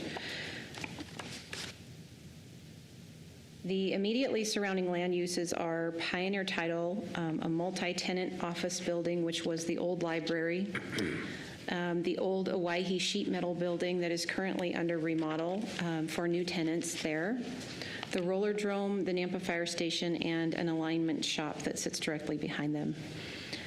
The future land use designation is downtown. The parking is existing.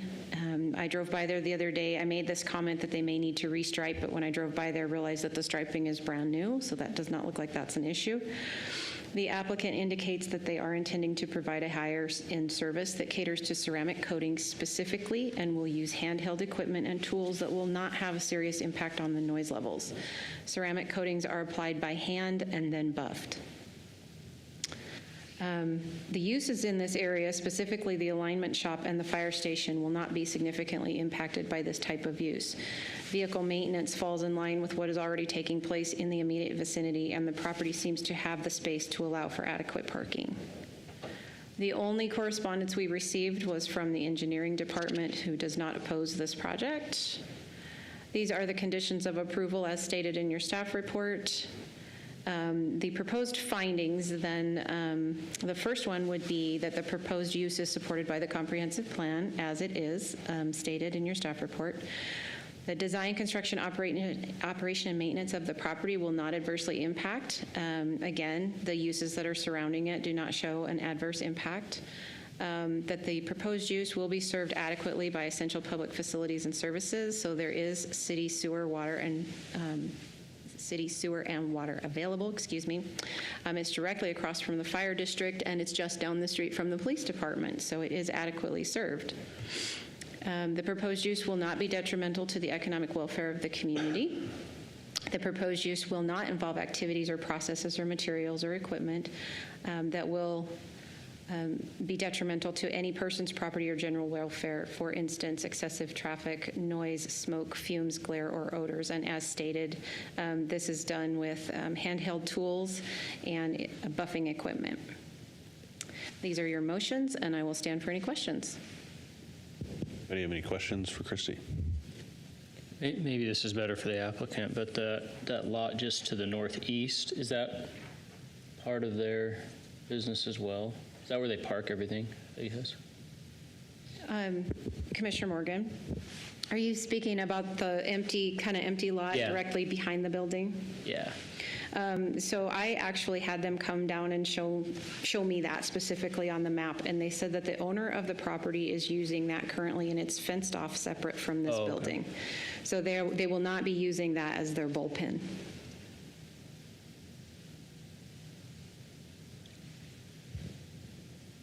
Okay. Is that it?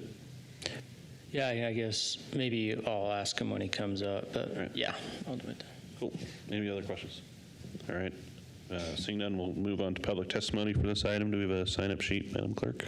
No, Mr. Chair. All right, nobody on the sheet. Is there anybody here that would like to speak for, against, or undecided on this application? Okay. Mr. Arredondo, would you like to come back up? We may have a couple questions for you. All right, I'm having questions, and I almost jumped the gun and closed the public. All right. Thank you. Go ahead. I think there was a question about the property to the northeast. Well, it sounds like that's not a part of your deal at all. That lot. So my only question would be: do you need to stage the vehicles you're working on somewhere? Do you have to Do you have to, I don't know, what's the right word, stock them somewhere while you're working on them or waiting for them to be worked on? And do you have room for that on this? We have plenty of room right now for not only in my other location, but on the property that I wanted to lease. There's plenty of room we can easily park maybe 10, 15 cars inside that property. Actually the base. There's 4 bays right now that we can fit plenty of cars in there. How many cars can you get through in a day? Well, the new project, ceramics, actually takes about a day and a half per car, maybe 2 days. There's cars that we can take up to 3 days per car.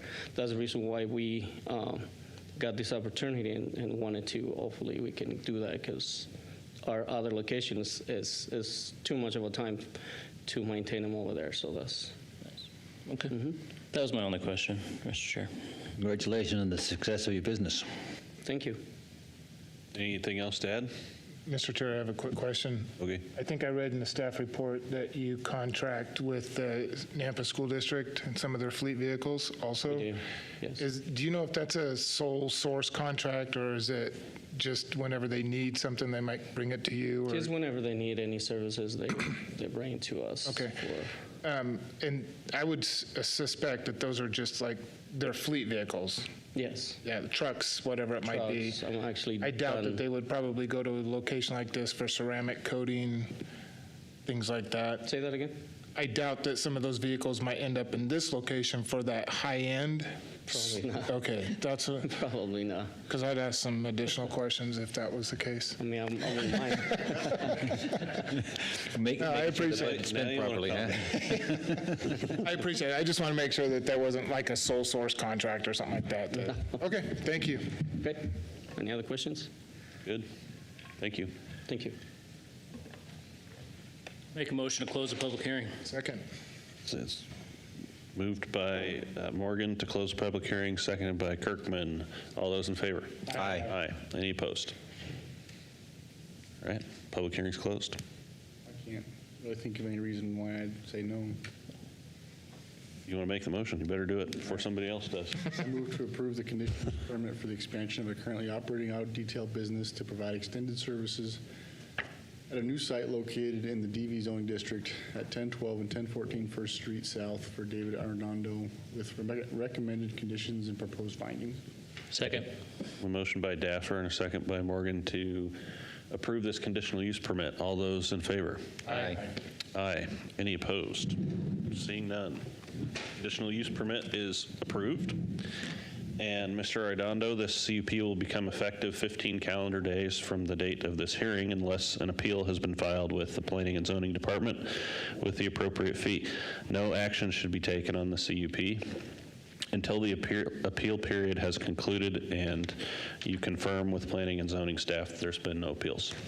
Okay? Thank you. Have a good evening. Next item on the agenda is another conditional use permit for the operation of a PET alkaline hydrolysis business in the IL zoning district at 3806 East Newby for Kessler Thuisen is the applicant here. All right, come on up. Mr. Thuisen, state your name and address for the, you may or may not be Mr. Thuisen, but yes, I am. Name and address for the record, and I'm sure. Tell us about your project. My name is Kessler Thuisen, 4570 West Neiman Court, Meridian, Idaho. I'm applying for a conditional use permit for an alkaline hydrolysis business, also known as PET aquamation. This is a water-based, flameless form of small animal cremation. Quick rundown on my process. I work directly with veterinarians. I pick up the deceased animals, bring them to my warehouse. I pull in and close the overhead door. This makes it very discreet, so neighbors and the public won't be seeing any deceased animals. This also negates the need for public parking and doesn't add any additional traffic. I then run my machine and complete the process. The machine uses extremely hot water and alkali, which is potassium hydroxide and sodium hydroxide in this case. The end result is ashes similar to fire-based cremation. I did look for heavy industrial zoning where crematories are already approved. I couldn't find any shops or warehouses that fit my business needs. They're all just too large and expensive. So now I'm going the CUP route in industrial light zoning. Thank you to the city staff that prepared the report, as well as you guys for your time and consideration. I'm available to answer any questions. Anybody have any questions right now? All right. So probably a dumb question, but so this means no like exhaust, fumes, smoke, nothing like that, right? Nope. Okay. Just making sure. Is this the only one in the valley, or are there others that do this in the valley too? To my knowledge, it'll be the first. Oh, interesting. Okay. I'm curious. I want to ask a lot of questions, but they don't pertain to that. It's a strange thing. To There's the other ones decision in, we're going to make. there are some in eastern Idaho and northern Idaho, but not down here yet. Okay. Cool. Thank you. We'll call you back up if we need you. Staff report. Who's that? Christy, again. Yeah, thank you, Mr. Chairman and Commissioners. Christy Watkins, Principal Planner for the City of Nampa. As stated, the request before you this evening is for a conditional use permit to be approved for a PET alkaline hydrolysis in the IL zoning district located on Newby Street. So again, this is the conditional use permit criteria that needs to be found to make your decision. Staff has found that all of these criteria have been met. The property sits inside of an industrial kind of park area. All the surrounding zoning is IL, and this is served by public utilities. So the immediately surrounding uses are all mostly industrial. They're warehousing, automotive, construction, technology-based businesses. The future land use designation in this area is industrial. The parking is installed with all of the existing flex warehouse space. The applicant has indicated that the public does not visit this business, so vehicle traffic will be minimal. Animal crematory services are a needed service by the community, and the aquamation process is a more environmentally friendly process according to the applicant. The location of the tenant space is part of a larger industrial development, and a crematorium is identified as an industrial use. The fire district does not oppose this application. They did make some points of interest. Storage and use of hazardous materials shall be in compliance with the International Fire Code. Specific building construction requirements when they get their tenant improvement permit will be reviewed and approved by the building department and the fire department. And then the engineering division put in their standard comments, and they do not oppose this application.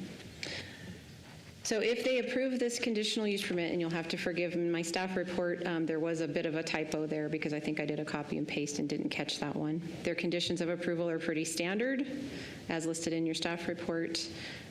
As for the findings of approval, this proposed use is supported by the comprehensive plan as it is considered to be industrial. The design and construction, operation, and maintenance of the property will not adversely impact the intended character. It will retain its industrial appearance. The tenant will be required to address any necessary treatment of waste, and the other uses in the area include industrial uses. The proposed use will be served adequately by essential public facilities. Again, city sewer and water are available. It is located within the fire district, and the police department has enough to serve this property. The proposed use will not be detrimental to the economic welfare of the community. It will actually provide a needed service to the community, and it is a more environmentally friendly process, as stated. The proposed use will not involve activities that are detrimental to any person's property or general welfare. It will retain its industrial use. It will not cause excessive traffic, and it has less of an environmental impact. These are your motions. I will stand for any questions. Any questions for Christy? All right, easy. Go ahead and open public testimony for this application. Madam Clerk, is there a sign-up? Anybody on the sign-up sheet? No, Mr. Chair. Nope. All right. Anybody else in here tonight that would like to speak for, against, or undecided on this application? Now's your time. Okay. Seeing none. Does anybody would anybody want to hear from the applicant? Any questions? Final questions about the deal? Okay. Unless you have anything else to say, we'll go ahead and I'll entertain a motion to close the public hearing. So moved. Second. A motion by Kehoe and a second by Morgan to close the public hearing. All those in favor say aye. Aye. Any opposed? That motion carries. Public hearing's closed. When I first read it, I thought it was like a pet spa, and then I'm like reading the thing, and I'm like, oh wait, not a pet spa. A little bit different. Yeah. Yeah, it's interesting. I want to ask questions, but I don't know if I want the answers, so I'm just. Yeah. I'm the same way. I was like, never heard of this. I'm sure it works. Mr. Chair, I'll make a motion if there's no other questions that we approve the conditional use permit for the operation of a pet alkaline hydrolysis business in the IL zoning district at 3806 East Newby Street for Kessler Thewison with recommended conditions and proposed findings. Second. A motion by Kirkman and a second by Daffer to approve this conditional use permit. All those in favor say aye. Aye. Any opposed? Seeing none, that motion carries, and this CUP will become effective 15 calendar days from the date of this hearing unless an appeal has been filed with the Planning and Zoning Department with the appropriate fee. No action should be taken on the CUP until the appeal period has concluded, and the applicant must confirm with Planning and Zoning staff there's been no appeals. So you're good. Thank you. Good luck with the business. All right. Next item on the agenda is also a conditional use permit for two-family attached dwelling unit in an RS6 zoning district at 2212 Aries Drive, a .24 acre parcel for Maria Jelliff. Got it. Okay.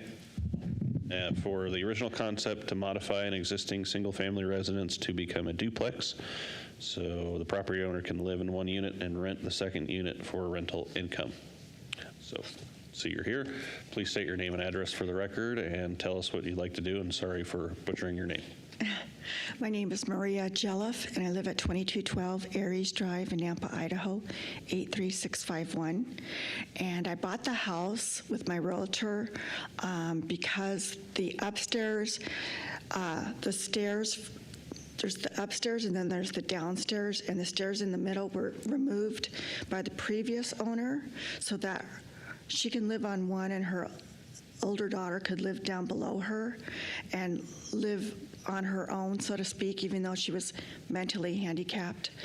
And so when she sold it, I thought it would be perfect to move into and live in the upper unit and rent out the lower unit, as the stairs were already removed and there's two single operating garages. So I have one that I use to go into mine, and they have their garage, and they go in on the side door and then go down their steps. And everyone has their own private entrance and exit. And I have my backyard and they have their backyard. And it's nicely divided, and I haven't had any problems with it. So I'm here to ask for a conditional use permit as a duplex. Okay. Great. Any questions? Yeah, so this is a situation that you've been doing, and then I moved in and then thinking you it was found out okay that- with, because my realtor mentioned that it would be nice to have as a rental downstairs. And then I found out, I got solar panels and found out you need to apply for some kind of permit or something, and so that's how this whole thing started. All right. So now I have solar panels, but I'm here. Okay. Great. Any other questions? All right. Thank you. We'll Thank you. have you come back up if we have any more. Staff report is Rodney. Thank you, Mr. Chair and Commissioners. The request is before you. Modify the existing single-family residence to become a duplex. So just for clarity's sake, there is no permits pulled for conversion to a duplex at all at this point.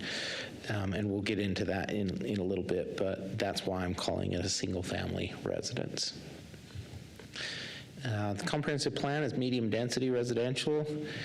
You can see RS6 zoning right in the middle of some RS6, and then BC to the northeast and northwest.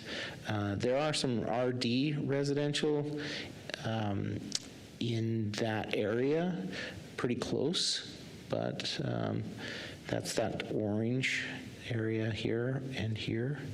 So duplex development there. The applicant stated request is to rent out the downstairs for added income and to help pay my mortgage as I am on disability. Public utilities and services, water, sewer, and irrigation services are already provided to the property for a single-family unit. Additional connections will be necessary to convert to a duplex. So for a duplex situation, you just have to, it's a little bit different. If you have two different utilities, they may have had only one utility currently, but they'll need to go through the permitting process for that. So it requires a conditional use permit in the RS zones. Here are the regulations for approving a conditional use permit. You've seen this several times tonight, so I'll jump over this. Parking required, 2 per dwelling unit. One of those has to be a covered parking. Public input. We did have one comment from Sally Tondu, a neighbor in the development. They opposed the conditional use permit, stating that the development is an older established quiet neighborhood of single-family homes, and they really want it to remain that way. Ms. Tondu states that the current home is already being used as a triplex with 2 units on the main floor, one of those converted from a garage into an apartment on the Ram Court side of the property, and a basement unit. She has asked whether the basement dwelling has been permitted. I think I've answered that. It's not a permitted use at this point, but if a conditional use permit is granted tonight, they'll have to go through the permitting process with the building department. For the basement, I'll get into the triplex situation in just a minute. Agency input, the Nampa Building Department provided a list of some of the improvements that will be required to be done and to convert it. One of those improvements is, we've struggled with this in the past where somebody moves in and they don't separate the two units, if it's a basement unit, from AC heating and air conditioning, and that can be a fire concern. And so they'll need to walk through that process with the building department to convert this completely. Nampa Engineering have to go through the permitting process for connection to utilities. Fire district, each unit shall have a distinct street address. I couldn't see anything on the property right now. It may be there, but I was just looking at Google Street View. So they'll just need to identify that clearly and in accordance with their standards for the fire district. And really, we can't address anything until we've gone through this conditional use permit process anyway. So hopefully there isn't an address on there, because they shouldn't have that. Specific building construction requirements of the International Building Code need to be followed, and all the other codes be followed. Police made their comments, but they didn't reflect the proposal, but reflected a new dwelling, so a new construction. So I just didn't feel like we could use their numbers that they gave, because it was based on it being a brand new development. Okay, so triplex versus duplex. As has been stated, this request came after city staff had notified the applicant that they did not have a conditional use permit for the duplex. And then during their conversation, the basement apartment was discovered, and the applicant offered that and said, do I need to do anything about the basement apartment?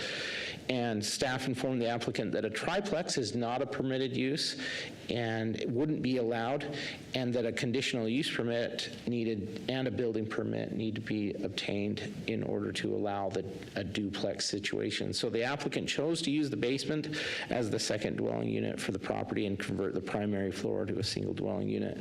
So this is the property looking north, and then this is the property looking east. So you can see that the primary entrance is on this side here, it appears. And then to the north here, my understanding from what she said tonight is that there's an entrance over here on this other side, so that they use this one-car garage, and then they have the driveway for their second parking stall, and then they use the entrance on that side.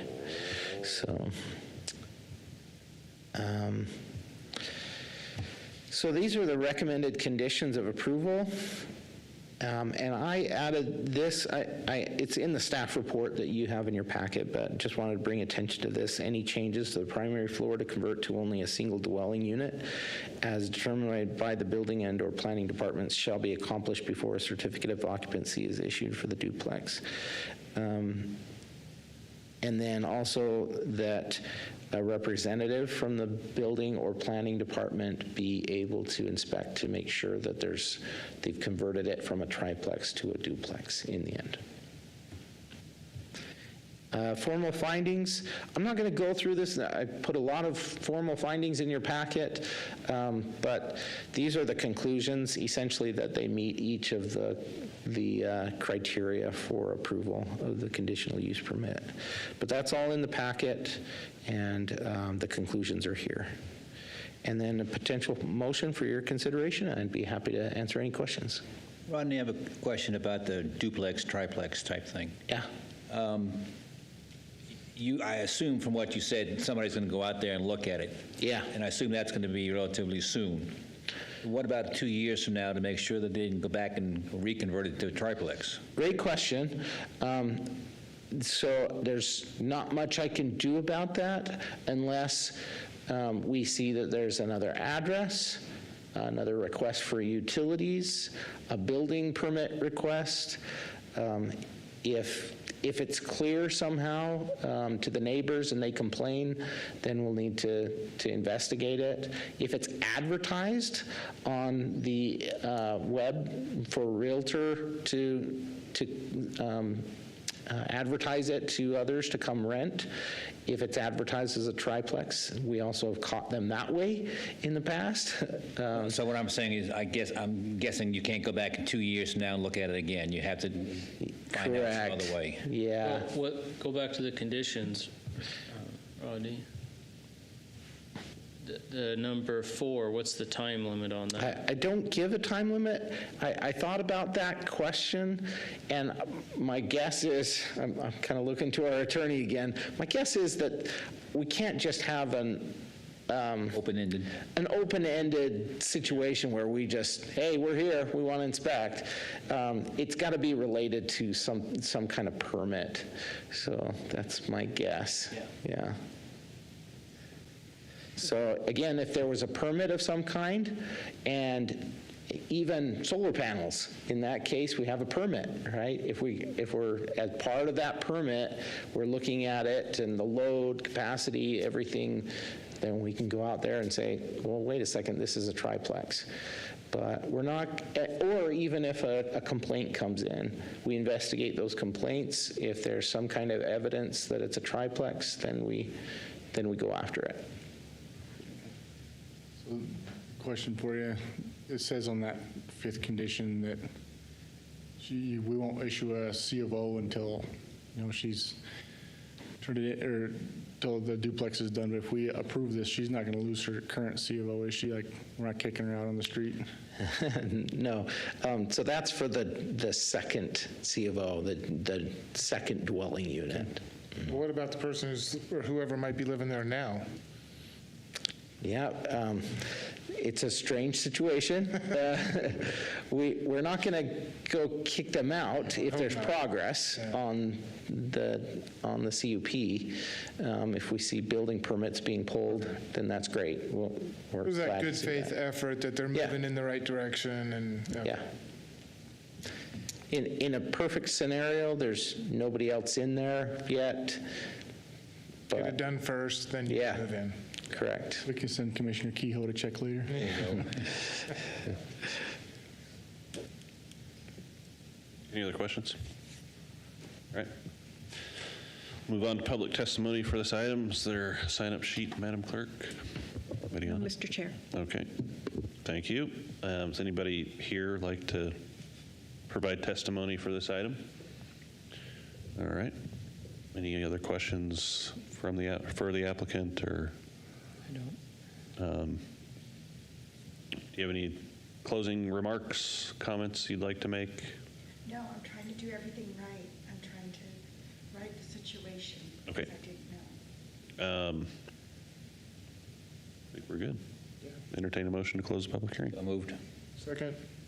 A motion by Kehoe, and a second by Kirkman to close the public hearing. All those in favor? Aye. Aye. Any opposed? Seeing none, public hearing is closed. Well, unless you guys disagree, any concerns I have are covered by the conditions that the staff has put on here. And I think it's good that this is getting fixed. And there's I just look on the little map that they show, there's a duplex right next to it. So, It's right there. Is there, but See that black roof with the... yeah, we got, That's the housing duplex. Yeah, right in my there. head, oh, it's gone. any conditions you guys think we need to add? Question if that's thunder and lightning. Maybe. So this is with conditional use permits, that'll run with the land, right? That's correct, unless you change that, but it's really hard. If they make the improvements, Yeah. it's created into Exactly. a duplex, we want it to run with the land. All right, got it. Duh. Okay, You mind moving it back to the motion page now? sorry. I'll make a motion to approve the conditional use permit for a two-family attached dwelling unit in an RS6 zoning district at 2212 Aries Drive for Maria Jelliff with recommended conditions and proposed findings. Second. We have a motion by Morgan and a second by Kirkman to approve the conditional use permit. All those in favor say aye. Aye. Any opposed? All right, seeing none, motion carries. And the CUP will become effective 15 calendar days from the date of this hearing unless an appeal has been filed with the Planning and Zoning Department with the appropriate fee. No action should be taken on the CUP until the appeal period has concluded, and the applicant must confirm with Planning and Zoning staff there have been no appeals. All right, thank you for your time this evening. Do I just wait in the mail for it? I can talk to Yeah, Okay, thank you. Rodney will get you all lined out. Thank you. All right, the next item on the agenda this evening is an annexation and zoning of a total of 157.24 acres into 65.78 acres of RS6, 35.24 acres of RS4, 47.55 acres of RD, and 8.67 acres of BC zoning districts for Idera subdivision, a master plan community with a development agreement for mixed uses, including commercial, single-family, detached, and attached residential on 4 parcels on Orchard Avenue. And a preliminary plat for the development of the 41.56 acre northwest portion of the subdivision, which includes 89 single-family detached dwelling units, 81 single-family attached dwelling units, and 7 3-unit townhouse buildings, and 15 4-unit townhouse buildings, 6 commercial lots, and 21 common lots for Trilogy Development, Sean Brownlee, for 361 original concept of 361 single-family detached dwelling units, 289 single-family attached townhouse dwelling units, 7 commercial lots, and 81.24 combined acres of roads, open space, and common lots. It's a mouthful. Is the applicant here this evening? Come on up. must have done your job because there's no one here for this size of a project. I was gonna say, I was just saying, that's amazing. Please state your name and address for the record. All the people. Thank you. My name is Bonnie Layton. I'm with NV5. We're located at 690 South Industry Way, Suite 10, Meridian, Idaho 83642. And I'm here tonight on behalf of Trilogy Development to request your recommendation for approval of our project. Thank you for your time this evening, and also, as always, your staff is great. I think Christy deserves just as much credit for answering the neighbors' questions on this. We had a few show up at the neighborhood meeting, but not too many. Not getting a raise, though. No, she's not. That's unfortunate. You make that decision? So, as I mentioned, I'm here this evening to request your approval of our master plan community, Adara. There's an annexation and zoning request, as well as a development agreement and a preliminary plat for our 157.24 acre project. And as I click through this quickly, just a brief overview. The future land use map designates this as medium-density residential and residential mixed use. Flamingo is on our northern boundary and is classified as a collector. Orchard is along our southern boundary and is classified as an arterial. We're also providing for a mid-mile collector through the center of our site, Amarone Avenue. And as you can see by the image on the right, we are surrounded by the city on all four sides. Did that go? There we go. I added this zoning map to, again, identify where we are in the context of the rest of the city. As outlined in the staff report, we are generally surrounded by RS6 development. We are 1.5 miles west of Caldwell Boulevard along Flamingo, and along Orchard, we are 2 miles from Caldwell Boulevard. So really pretty direct access to main thoroughfares.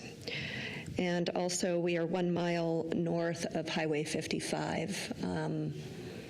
That'll be, once Amarone eventually someday punches through, that would be half a mile from our northern boundary.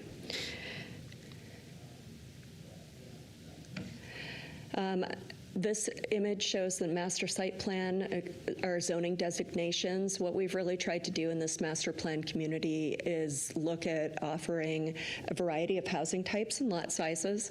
What we did do, you can see the bright yellow areas, we're matching the development that's on our eastern boundary. Even along the southeast corner, there's actually a 30-foot easement there. There's a irrigation ditch that runs along that boundary. We've still matched those lot sizes really to try to be mindful of the neighbors in that area. We've placed some of our higher density units more towards the center of the site, and those are also centered around the common area open spaces. And then we have a portion of commercial along Orchard and also along Flamingo. Initially, in the northwest corner, we had our commercial more right at the northwest corner, and in response to some of the neighbors' comments, we shifted that more to the center of the site so that it would have direct access off of Flamingo and then off of Amarone, which will again be the new mid-mile collector.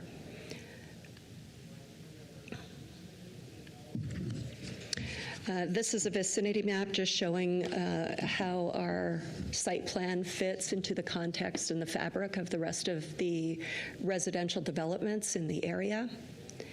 And also you can see the proximity to Interstate 84. This is just a closer in view of that. We've got Nampa Christian Schools has a location to the northwest of us. Harvest Life Church is to the south.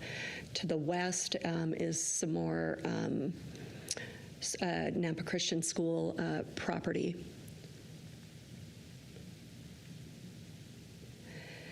So this is our master site plan. What we really like about this, and in response to what we've heard from city leadership, is we want to see a master site plan that really is a long-term plan. This is almost 160 acres. It would be a 15 to 20-year build-out, and really trying to create a sense of place so it's not just piecemeal. What we've done with Amarone Avenue is really make that a boulevard. You'll see that in a next slide coming up if I don't run out of time.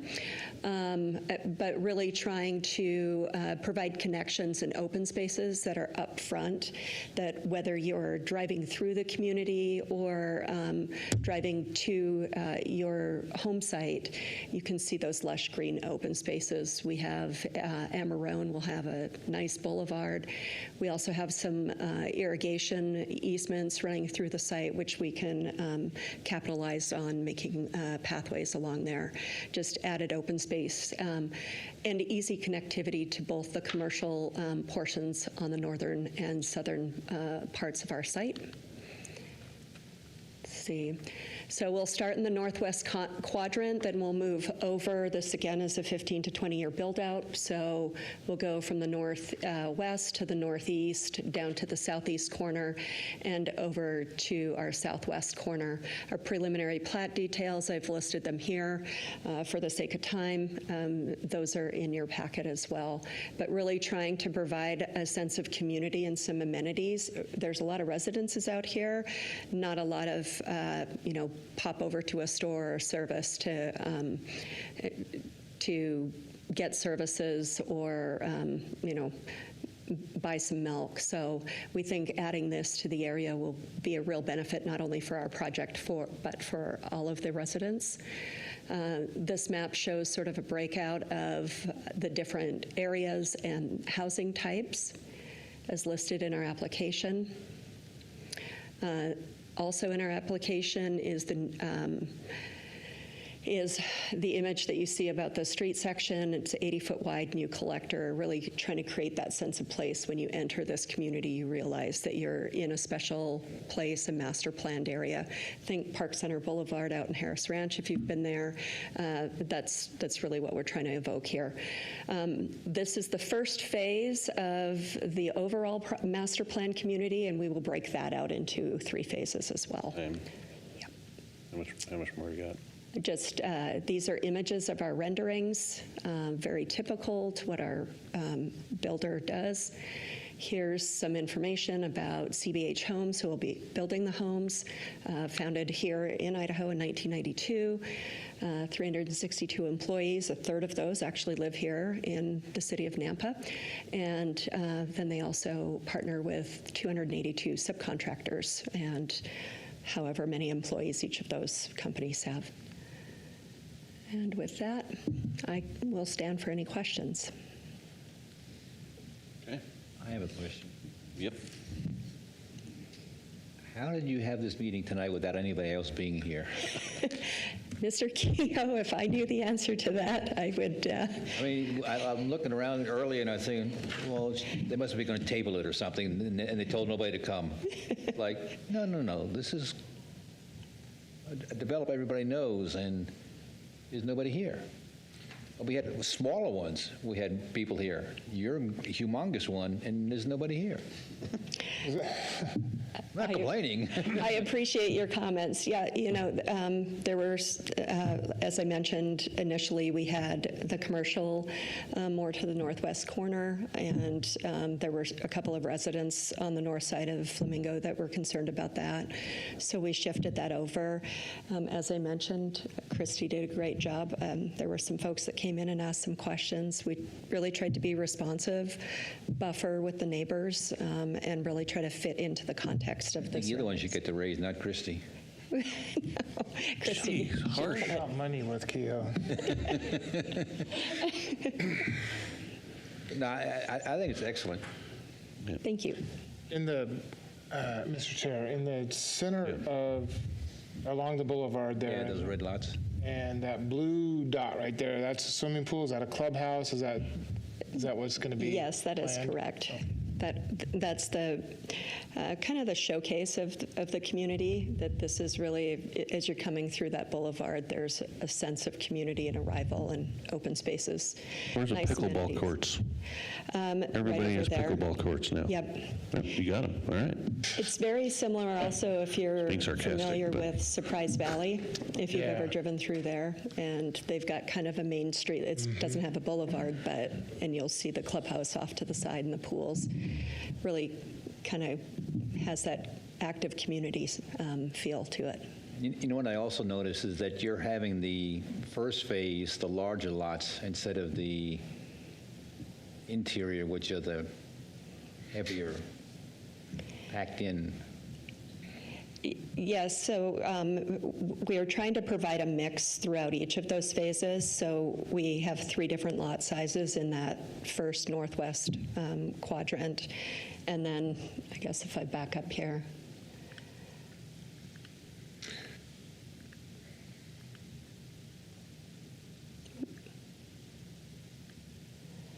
So we'll have some front-loaded townhomes, some of the standard large lot, and then some of the narrow lot. So really trying to provide that mix. Mhm. That's kind of what I liked about it. Thank you. Any other questions? Yeah, I'm sorry. Was there going to be like a cottage type of a development within this development? Do you know what I'm talking about? Like the really small... Like cluster homes? Yeah, cluster homes. Not necessarily cluster. We do have some townhomes that'll be 3 and 4 unit townhome pieces in here, and you can kind of see from the image in the top right corner. So these are the townhome elevations and where they'll be located, and they're kind of centered around the or surrounding the commercial.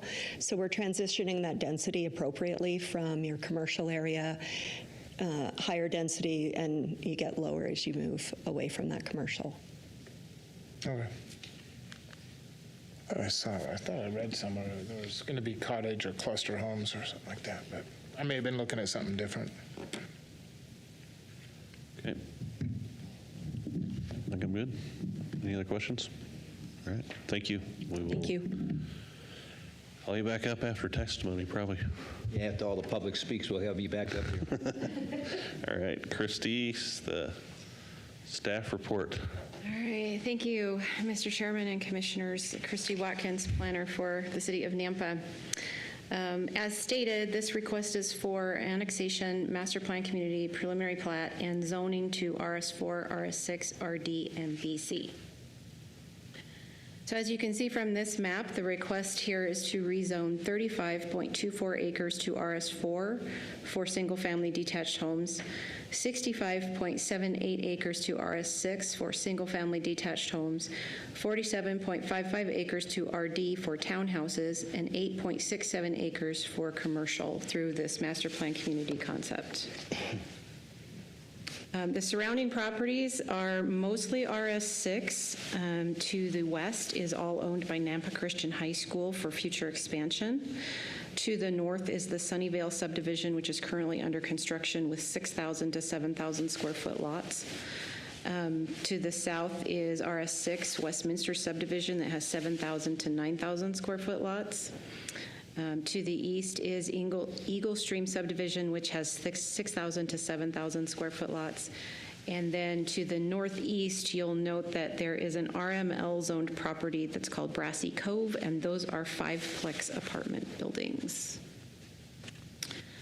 So the traffic information on this one, as they go through their different preliminary plats, that's how the traffic impact study will be reviewed.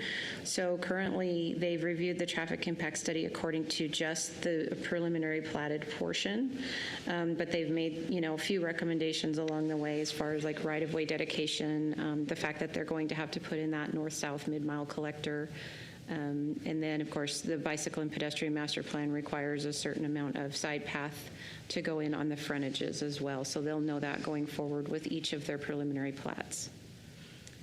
Correspondence, so from the Nampa Long Range Planning, provides an analysis of the area in regards to the mixed-use concepts, smart growth principles, and community design elements outlined in the comprehensive plan and are executed in the proposed overall development. So you can read his comments in detail with the staff report. GIS does require a new unique street name, which I believe they're working on with them. Idaho Transportation Department has requested that as they go through their phasing, that they submit the traffic impact study to ITD due to its proximity to State Highway 55. Pioneer Irrigation just listed out some fees that were still due on the parcels. They'll get those taken care of. Valley View School District was uncertain about the attendance boundaries at this point because there are 2 new elementary schools that will be open in the fall of 2025. But their primary concern right now is the capacity at the 2 high schools.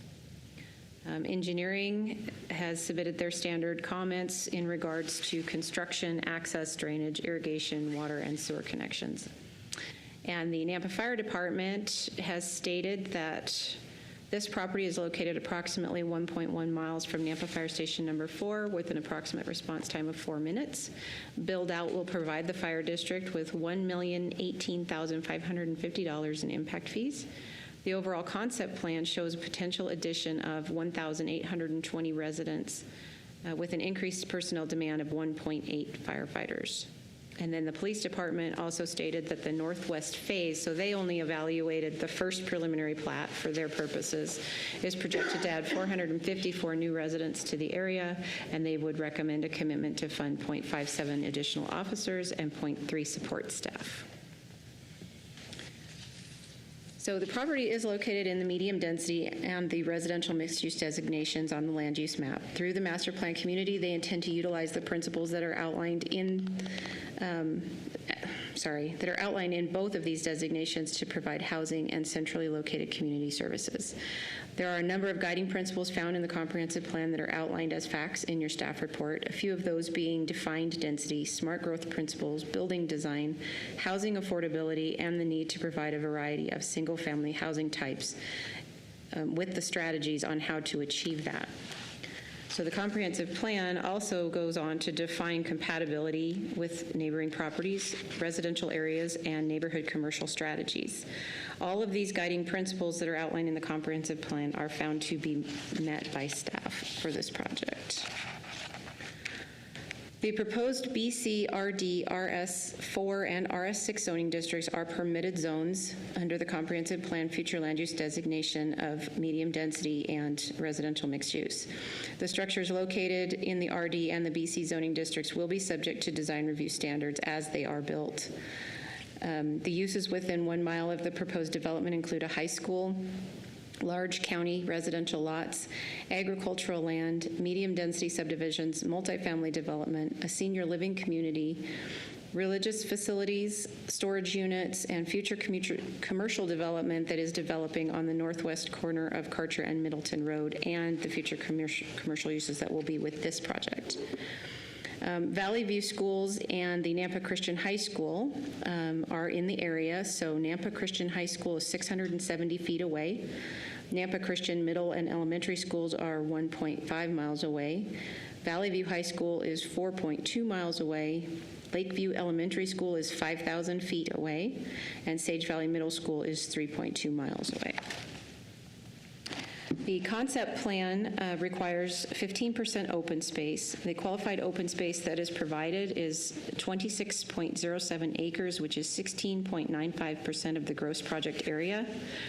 Amenities will include parks with open grassy play areas, a playground, picnic tables and benches, half basketball courts, pickleball courts, and a clubhouse, along with planned pathways and landscaping. According to the master plan community concepts found in chapter 26, there are design features that will need to be met for the street sections, architectural styles, harmonious uses of materials, varied uses of building types, and parking areas that are broken up by the landscaping. Staff feels that they have achieved these principles in their design. So again, according to the master plan community, there are a variety sizes of single and multifamily homes that will be available with this project. In the density, the number of buildable residential lots equals 650. This creates a gross density of 4.13, which falls within the range of 2.5 to 8 dwelling units per acre that's required within those land use designations. The first phase preliminary plat will have 170 single-family detached residences, which creates a gross density of 4.07, which falls within that same range. The development includes 157.24 acres of developable land, and with the first preliminary plat encompassing 41.56 acres of that 157 total. So it does encompass enough land to be considered a master plan community. Master plan communities are required to meet standard building requirements. Those will be determined with the building permits as those are pulled. A master plan community should be designed utilizing smart growth principles. This can include a variety of housing types, widely accessible open spaces, commercial uses within its confines, close proximity to high schools and future elementary schools. They are exempt to periphery lot compatibility. However, in this case, they have provided that lot compatibility regardless. On the perimeter lots, they match what is already existing in the area and then have, like she said, transitioned into a higher density product in the center, so those are not backing up to existing properties. So the ratio of land uses in a master plan community that is larger than 5 acres the area designated as commercial shall exceed 5%, excuse me. This one, am I reading that right? Sorry, I lost my place.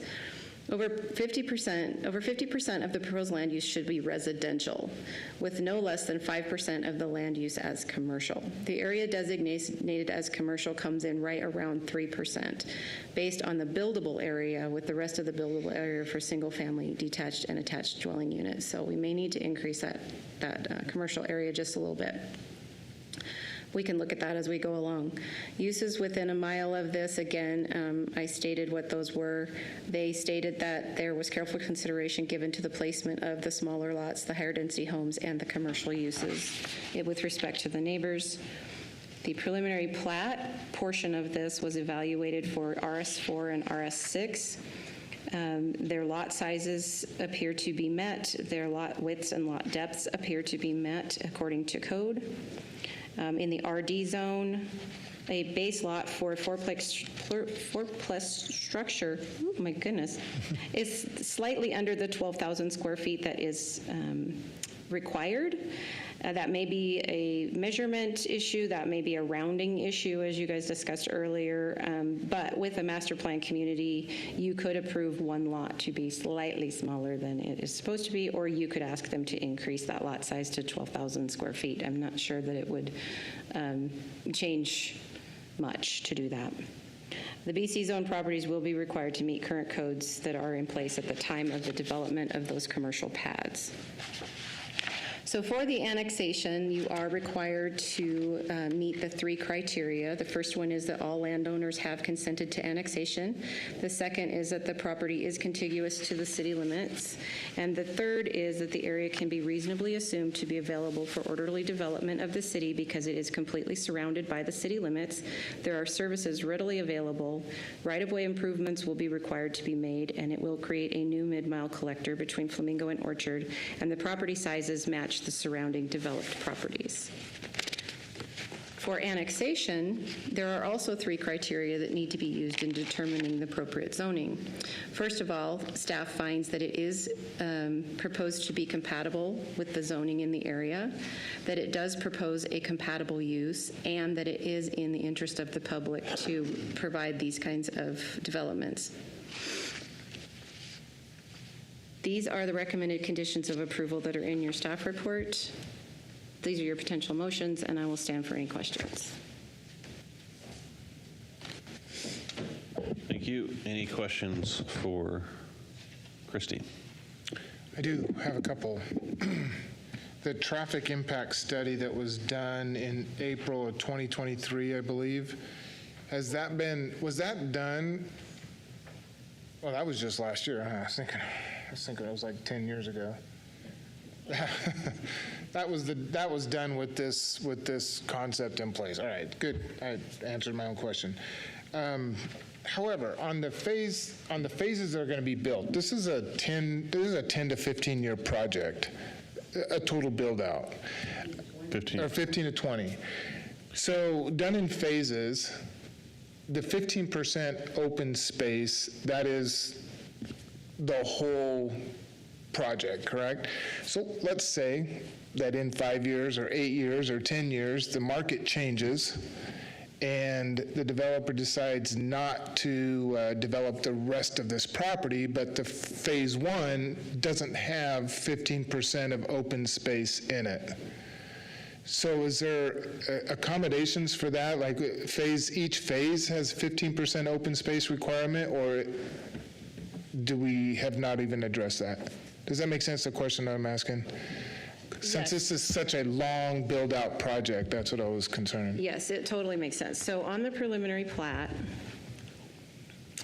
it says 41.56 acres includes 29.27 acres of residential, 3.64 acres of commercial, and 8.2 acres of common area lots, and 6.75 acres, which is 18% of the preliminary platted area for qualified open space. So we're good in phase one? Yes.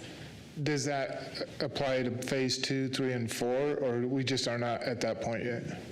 We're not to that point yet. Like she said, this will take 3 phases to build this section out.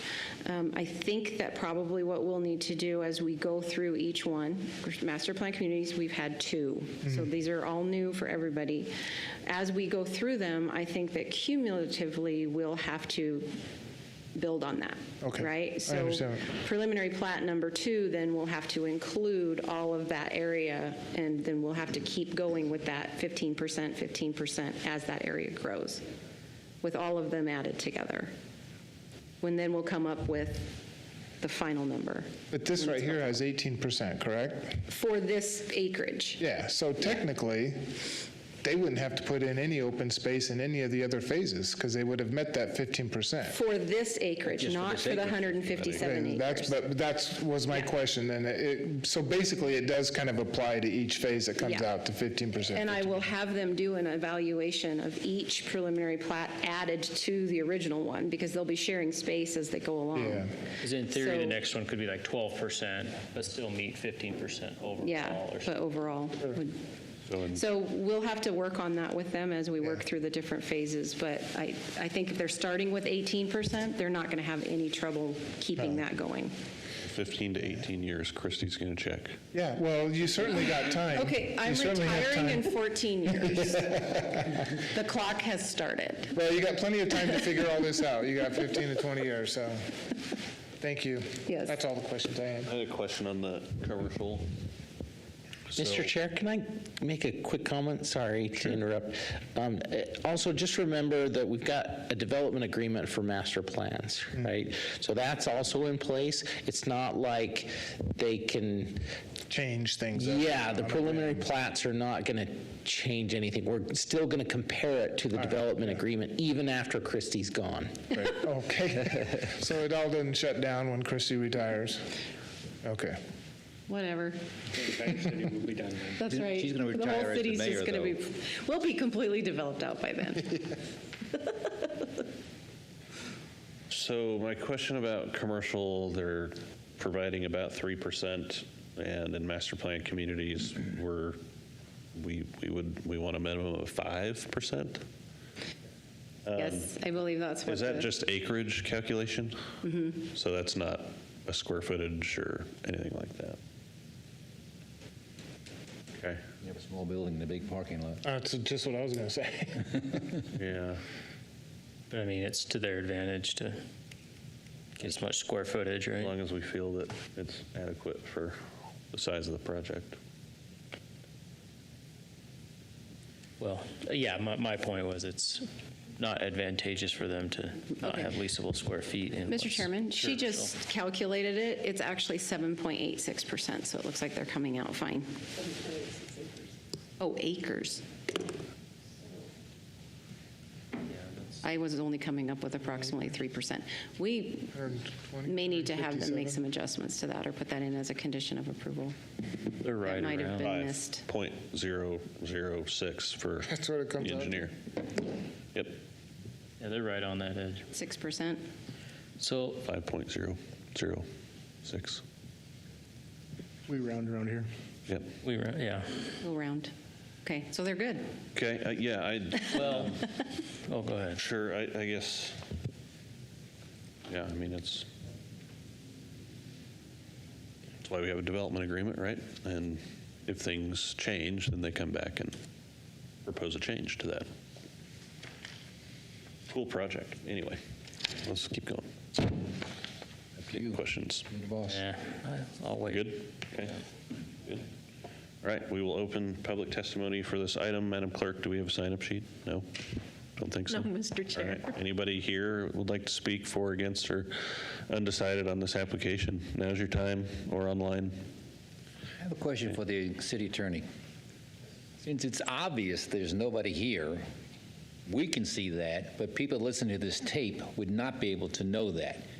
Is it more advantageous to say, since there is nobody in the audience, or there is no audience, we will forego the questioning because there's nobody here? Some of it could be things like on the record, on the minutes, because sometimes we have to go back and make sure that, for example, Right, but that's what I'm saying. In the minutes, it would not say there's nobody here. But I'm Well, it saying. just said there was no one for No one public wanted to testimony. speak, yeah. Yeah, well, but to me, it's, I don't know. Just seems like if there's nobody here, nobody can speak. So why are you asking the question? If you just make the statement, there's nobody here to question or to speak in behalf or against this application. You've accomplished both things rather than just one thing. it's always going to make a record. It's rules of order. And be sir. consistent, that's the thing. Yeah, consistent, make a record. Just ask the questions, because then it's asked, and because you can't see anything. Right, that's what I'm saying. You can't see anything, so you should, say something that there is nobody here to answer the question. Yeah, I think that's good to make that record. Okay, what would you do? You want me to change what I said? No. Since there's no one here to speak. I think Commissioner Kehoe just wants to. For, against, or make sure that undecided. Everyone knows no one showed up. That's what he wants. FYI. Well, it's a first, I think. Got to be the thunderstorms. Okay. Where was that? I would entertain a motion to close the public hearing if. Can we have the applicant? Yeah, sorry. Sorry. Come on back up. Well, that's Some okay. questions for you. As you, now you give rid of them, Does she have to take questions if she doesn't want to say anything? Just ask. Everybody has the for right to record. remain silent, I think. All right. Donald Trump. I don't have really anything to add unless you have any other questions. Again, thank you for your time. Thank you for staff's time. We think this is a great project that Yeah, you have a good complies- application, so thank you. Thank you. This complies with the comprehensive plan, the zoning code, and we request that your recommendation for annexation and approval of our preliminary plat this evening. Thank you.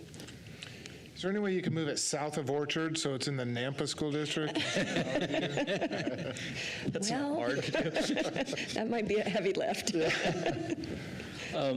I guess I'll start by saying I really like this idea. I hope we do more developments like this with more. We're not deliberating yet. I know. I'm setting up my comments because I'm going to start asking some mean questions, and I want to start by being nice. That's not true. I like the placemaking. I like the mixed use. I wonder, on a development this large, we have a swimming pool in our subdivision, and we don't have near as many residents as this is going to have. How do you determine how many amenities you need? What's the right amount for this many residents? And do you feel like you have enough? Commissioner Morgan, yes, we do actually we look at that, and based on other projects, we do an amenity package that's commensurate with our other projects. Obviously, this developer has been in business for 32 years here in the Valley. So you do see that we have open spaces articulated throughout, so we have a balance. Open spaces will come online. The major amenities are up front. I anticipate that we'll have, as we bring those preliminary plats through, there will be additional amenities that will be put into those open spaces and developed and articulated at that time. So these other little spots in the future phases could have playgrounds, pavilions. Exactly, that is correct. 5 years Pools? ago, More nobody. pools? Pardon me? More pools? Potentially. I can't commit to that. I'm not asking you to. I'll donate to one of my subdivision. You can have it. Right. It's a cost to the HOA for sure. One of the things, though, 5 years ago, nobody was playing pickleball, or very few people, and now it's everywhere. So as we develop this out through the next 15 to 20 years, those amenities will come online, and it could change. There could be something new that we haven't thought of yet. You don't want to etch them in stone where you can change them and you got wasted land. Pardon me? But you don't want to etch it into stone that you have to have a pickleball court and nobody's playing it anymore. So you got to be flexible enough. And you have the space to add more amenities, so that's good. And then on a similar line, how do you decide what your commercial to residential balance is going to be? Or is it just you meet the requirements of mixed use and then do the rest residential? And how do you come to that decision? So again, we look at what is in the area and the density around this development and what we believe can support that.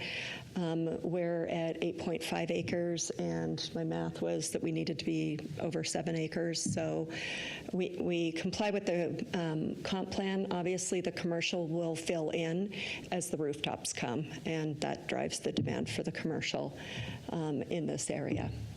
So, would you be amenable to more commercial? That would be something that we could look at in later phases if we felt that that was the demand. But we do comply, where we exceed the code right now in that. It's a tricky one because we don't want to have just a bunch of vacant storefronts, and so it really, density is a big driver to that. We have placed the major amenities up front, so those will be brought online, in the first couple phases, and really support the whole community. And then again, as we develop out, there's some room maybe for some modifications as we get further down the line. Thank you. Yeah. Thank you. Good questions. Yeah, Mr. Chair, a clarifying question, and it's probably for staff, and I apologize. The streets in here, these are private, right? And they're not in a master plan community? No, they're public. Okay. That's it. When do they become private, and what type of a development? So the only time a private street is put in is if the developer requests to do private streets. In reality, we oftentimes have private street owners come to the city and want us to take them over because the maintenance cost of private streets is challenging for developments. And so, I had the weirdest conversation with somebody in a development for the first time in my 20 plus years here, where somebody said, well, I want to make my streets private. And I kind of was shocked, but the typical is private street owners coming and saying, what can I do for the city to take this over? So it's not something, we would never require private streets of something. Okay. That was it. Thank you. He asked all my questions. Pardon me? I said Morgan asked all my questions. Oh, okay. Appreciate it. Thank you very much. Thank you. Entertain a motion to close the public hearing. Moved. Second. Motion by Kehoe and a second by Daffer to close the public hearing. All those in favor say aye. Aye. Aye. Any opposed? All right, that motion carries. Public hearing is closed. Pretty cool project. Yeah, well thought out. Yeah. Well designed. Well, I'll continue along with what my comments were going. I like it a lot, but I think it can be better. Well, I just think we could raise the bar. Like, this is already raising the bar from what we have currently in the city. But if we're really trying to do placemaking, can we put more amenities? Can we get more commercial? Like, this is going to put a ton of traffic on that Karcher interchange. A couple of us live in that area. I think, Steve, you're kind of on that side of town. I'm now on that side of town, too. I feel like a great way to reduce the traffic there is so we can go shopping before we get to that. Like, if there were shops there that I could go to rather than go across the freeway to, what's that place called, Marketplace, and have to go there, like, that just alleviates a lot of stress and everything. The more we can put commercial outside of that area so not all the traffic has to funnel into one area. I don't know how you get everybody onto the freeway. I mean, you still have that challenge, but You want an In-N-Out burger on this side of the interstate too, right? somewhere to eat. There's Commissioner like, Morgan? Yes, sir. Yes, ma'am. We are currently in the process of doing what's called a Southwest Specific Area Plan. I know. And Yeah. this is in that potential boundary. As we go forward, it's not far enough along yet that it's going to affect this, and it actually doesn't change anything for this particular area. But exactly what you're saying on Midway Road, there has been some outlined areas of commercial that would be slated for Midway Road to kind of keep exactly what you're saying from happening and keeping the traffic more centralized to that part of town rather than sending it out onto Karcher Road. And I'll ask you then, since Ms. Layton correctly pointed out they meet the code, do we have authority to say, no, we want you to do more commercial? If that, I'm not speaking for everybody here, for myself, would we even have that authority? To say, code says you need 5% commercial, we'd rather you have 10%. Yes, you have the authority. Oh, okay, good. At annexation and a development agreement, you have the authority, and MPC. And also because it is guidance through the comprehensive plan. And so you can expand on that if you so choose. Okay. No, I'm not saying we should do that, but that's kind of what's going through my mind. Question to ask, though. Now we know. And I don't want empty storefronts, like you mentioned. Well, go down to Middleton and Lake Lowell. 20 years ago, they built a subdivision, and they still got empty commercial lots that had not gone anywhere. Yeah. So you can't make them come. I mean, you build that baseball field, they're going to come. That's not the way it is with commercial. Yeah, and maybe Midway's where it's going to happen, too. Yeah, Midway, I think it'd be good because it's in the right direction, going in the right direction. Yeah, you got the new park over there, like you say, and there's plenty of space to develop, but I guess I feel like I don't want to. What's the right word? Got a clue. I was going to say crap all over this because I didn't know if that's appropriate. Probably not. Because that's not at all what I want to do. Because, like I said, this is a great development, way better than the other developments we have in this area. Almost anything could be tweaked a little bit to make it better. This is not the only area we're seeing what you're talking about. Southeast Nampa along Happy Valley is kind of in the same situation where you have all that commercial up north by the freeway, and are we going to try to pull back on some of that traffic and put some commercial out in the southeast area too? Because it solves the same problem, right? Yeah, same issue. But like over by me and Steve, there's Mancino's, I think, is the only place to eat.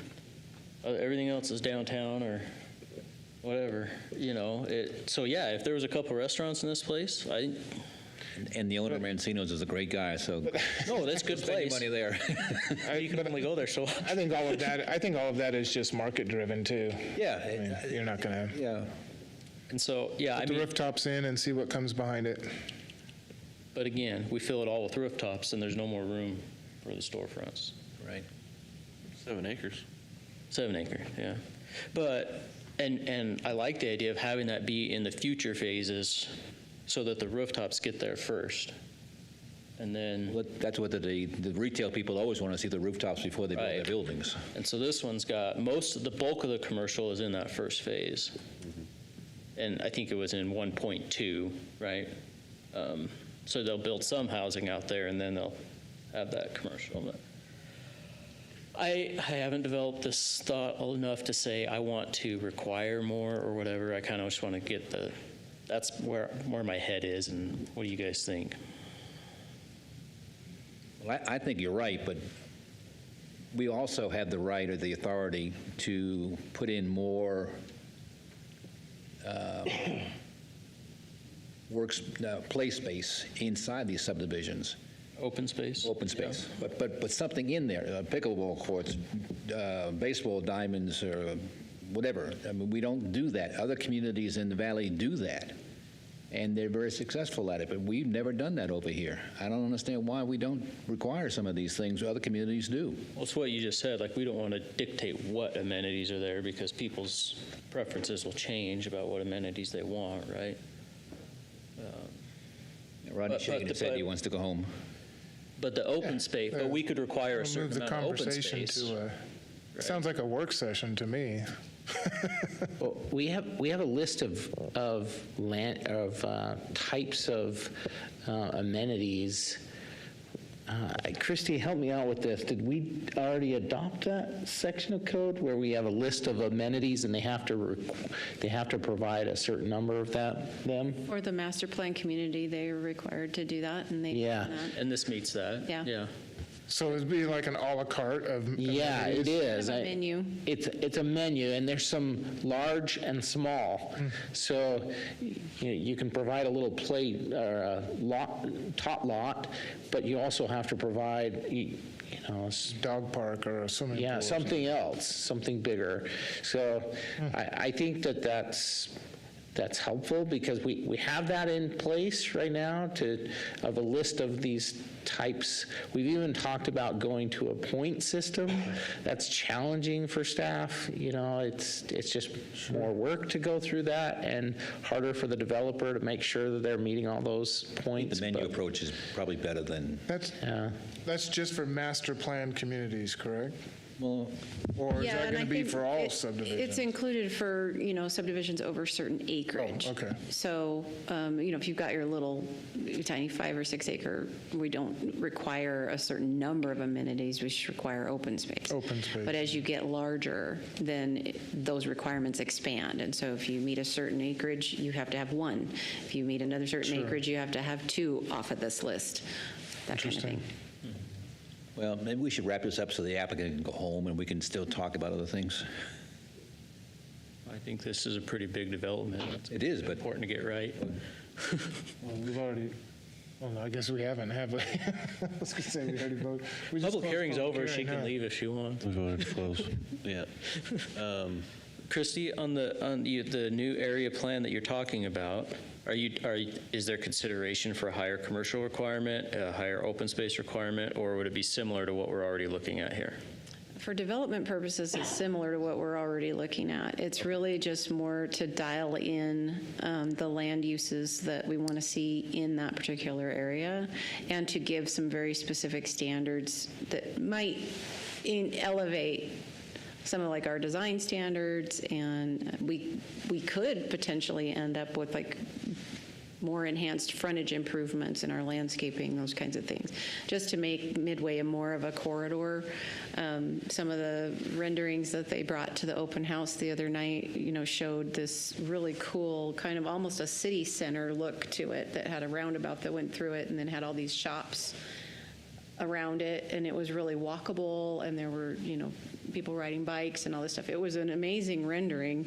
It's a far out concept for Nampa to wrap their brain around, but it was pretty cool to see. And it's just an idea. It's not, necessarily what they're setting in stone, but. That's why we're here, is to plan this stuff out, so when we do get bigger and can do this, we can do it right. Yeah. Learn from the cities around us, Mr. Chair? Yes. Just quickly on that topic, the area you're looking at right now is a residential mixed use on our comp plan, right? So it's primarily supposed to be residential. What we're doing with the Southwest Nampa area is we're essentially getting rid of the mixed use, and we're saying, here's where we want commercial. And we're just doing a more detailed analysis of how much commercial should be there. Let's be more realistic, because in the past we've thought, well, lots of commercial everywhere. We're trying to be a lot more realistic about how many rooftops are required to support the commercial, and then specifying here's where we want that, so that it's not this.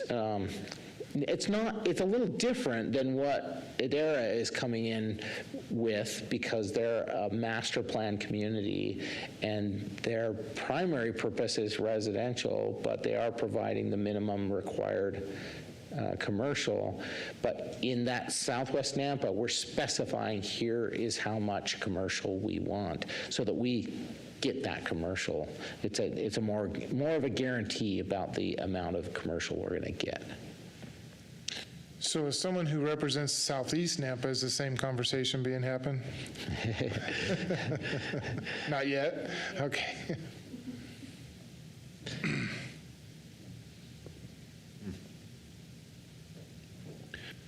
What do you guys think down there? I've been doing all the talking.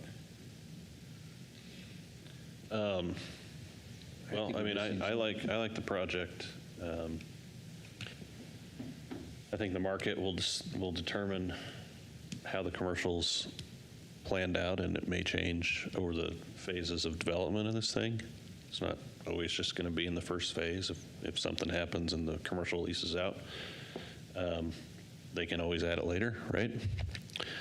I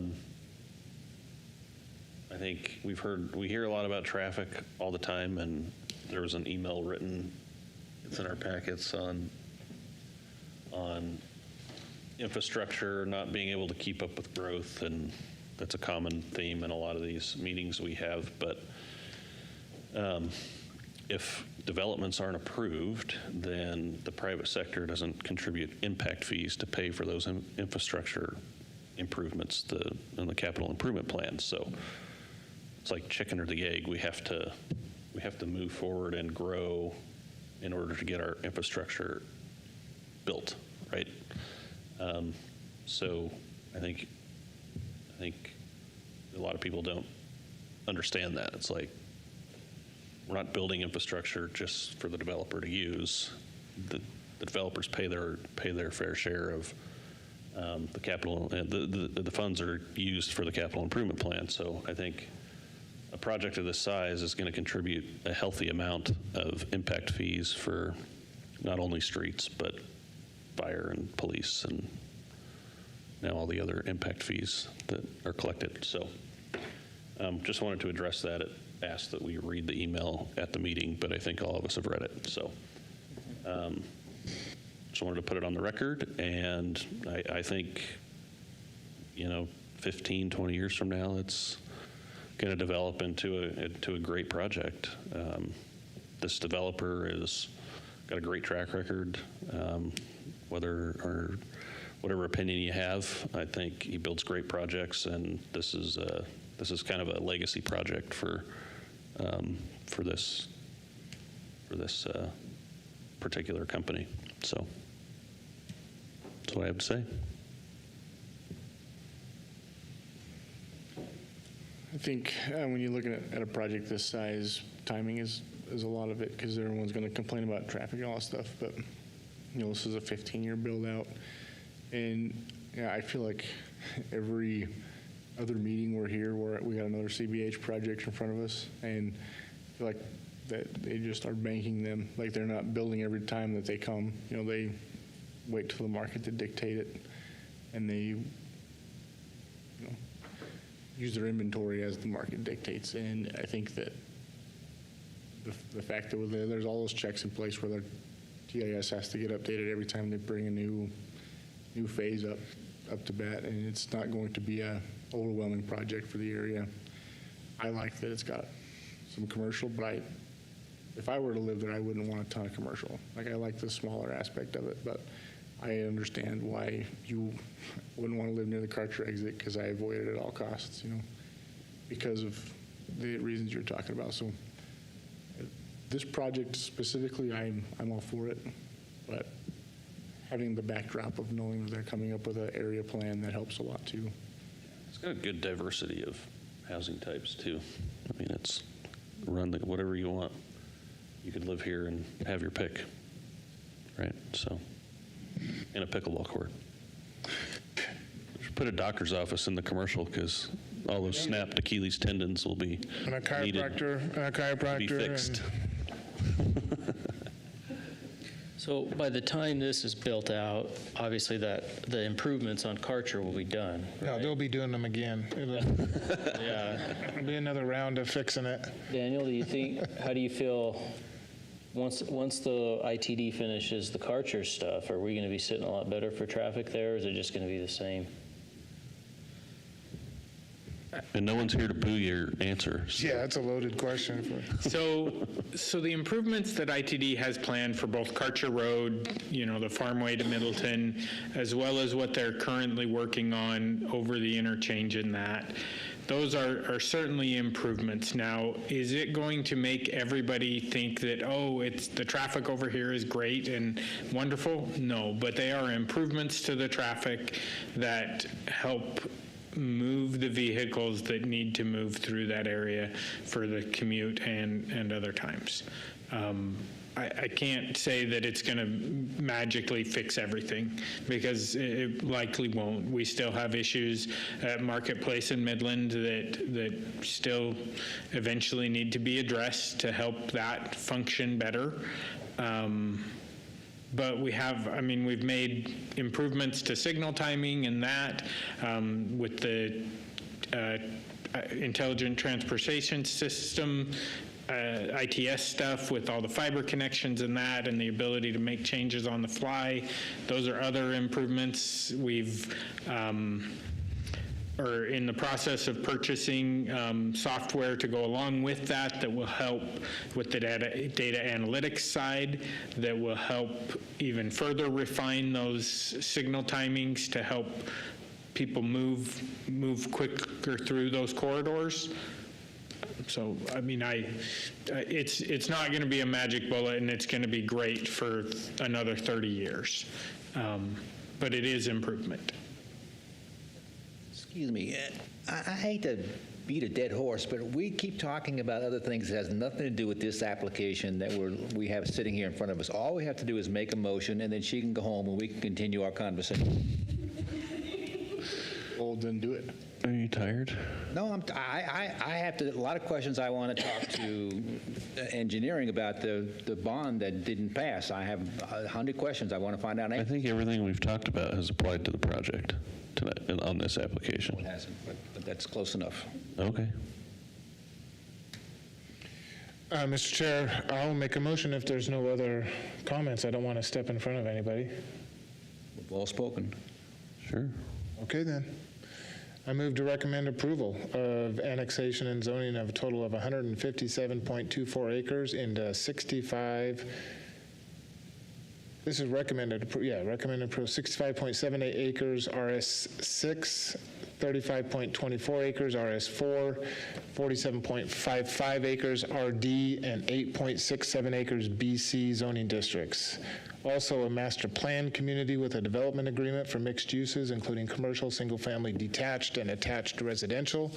Also, a subdivision preliminary plat for the development of the 41.56-acre northwest portion of the subdivision, which includes 89 single-family detached dwelling units, 81 single-family attached dwelling units in 7 3-unit townhouse buildings, and 15 4-unit townhouse buildings, plus 6 commercial lots and 21 common lots, for the Adero subdivision on 4 parcels at those addresses on West Orchard Avenue, for Trilogy Development, Sean Brownlee, with all conditions listed in the staff report, and to adopt the proposed findings of approval as stated in the staff report. A motion by Kirkman and a second by Daffer to recommend approval of these items. All those in favor say aye. Aye. Aye. Any opposed? Amen. Motion carries. Was that opposed? Yeah, No. it was. Yeah. I'm sorry, missed it. Can we roll call the vote, please? Danfer, Aye. Bonnacker, Aye. Kehoe, Aye. Morgan, No. Kirkman. Aye. All right, 4-1, motion carries. Thank you. That will be in front Thank you of for your City patience Council. tonight. Thank you for your time. You have one more application to do for Christie, is that right? Do you need a break? I don't need a break. Daniel, you're not going home, are you? No, I'm not. Okay. Until he doesn't come back, then we know. Okay, the last item on the agenda this evening is a zoning code text amendment of Title 10, Chapter 6, Chapter 7, regarding the requirements for cluster developments. That's what you read about it. Chapter 16, Chapter I knew I 18, saw it somewhere. Chapter 19, Chapter 20, in regard to setbacks adjacent to a property with the very low-density residential designation in the comprehensive plan and the specific requirements per zoning district, and Chapter 26, in regard to the cottage cluster developments in the very low-density residential designation in the comprehensive plan for the city of Nampa. As Christie, Yes. the floor is yours. Thank you, Mr. Chairman and Commissioners. Request as stated. Just a little bit of history. There were some changes made to the comprehensive plan in February of this year to change the agricultural designation to very low density residential. The only thing that changed with that requirement is the title, very low density residential. So all of the green areas that are on the future land use map are going to stay green. They're just now going to be very low density residential, and we're going to let the county dictate what happens in agricultural land, and we're going to actually have land that can be developed to some extent. So in that case, then we realized that we had some code language that needed to follow suit so that it actually fit. So Doug went through and he found all the places that would be affected by that very low density residential language, and then we cleaned up some of the cluster development language in the process, because we do have some areas where, especially up north towards the river, that might end up being very, very large developments, but have small little clusters of homes. And so we wanted to make sure that we were allowing for those kinds of things to happen. So in Chapter 6, in the ag zone, so we still have an ag zone, but we don't have an ag designation. Keep that straight. So in Chapter 6 is the ag zone, and we are talking about just cleaning up the cluster development language here to fit the very low density residential. Sorry, Christie, I'm slow. What's the difference between? So the agriculture designation is on the future land use map in the comprehensive plan, which Okay. dictates what the zoning then can be when it is annexed into the city. So what can ag, Ag can go into that very low density residential. and that's the only thing it can go into? Correct. Okay, thank you. So then Chapter 6 is for ag. Chapter 7 is RA, which is 1 acre properties, and it had the same language as Chapter 6, so he cleaned that language up too to match that very low density residential. Chapter 16, which is the BC zoning district, actually made mention of the agricultural designation, and so he changed that to very low density residential. In Chapters 18, 19, and 20, again, made reference to the agricultural designation, so he changed those to very low density residential. Chapter 26, talking about the MPCs and the mixed-use developments.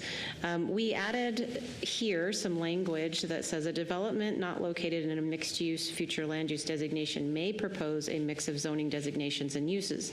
Up to 30% of the land area may be assigned a zone that does not match the future land use designation. So what that means is it gives MPCs and PUDs kind of the flexibility to bring in a bunch of different zones to create a mixed-use development that don't necessarily have to match the comprehensive plan. The majority of it does, but that can incorporate some other zones so they can get a little bit higher density and they can bring in those commercial services to the area. This is the chart for the sizes of property that would be allowed and the densities that they have to meet. Again, make reference to the agricultural designation changed out to very low density residential. The findings are standard to our code, and these are your potential motions. I'll stand for any questions.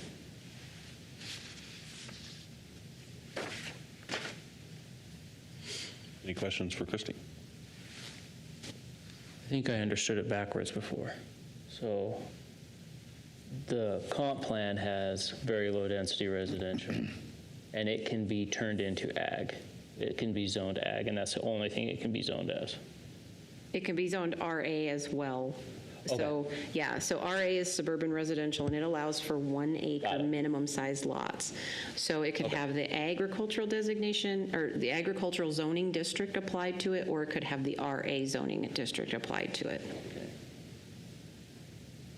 Sorry, guys, I was slow. I got it now. All good. Any other questions?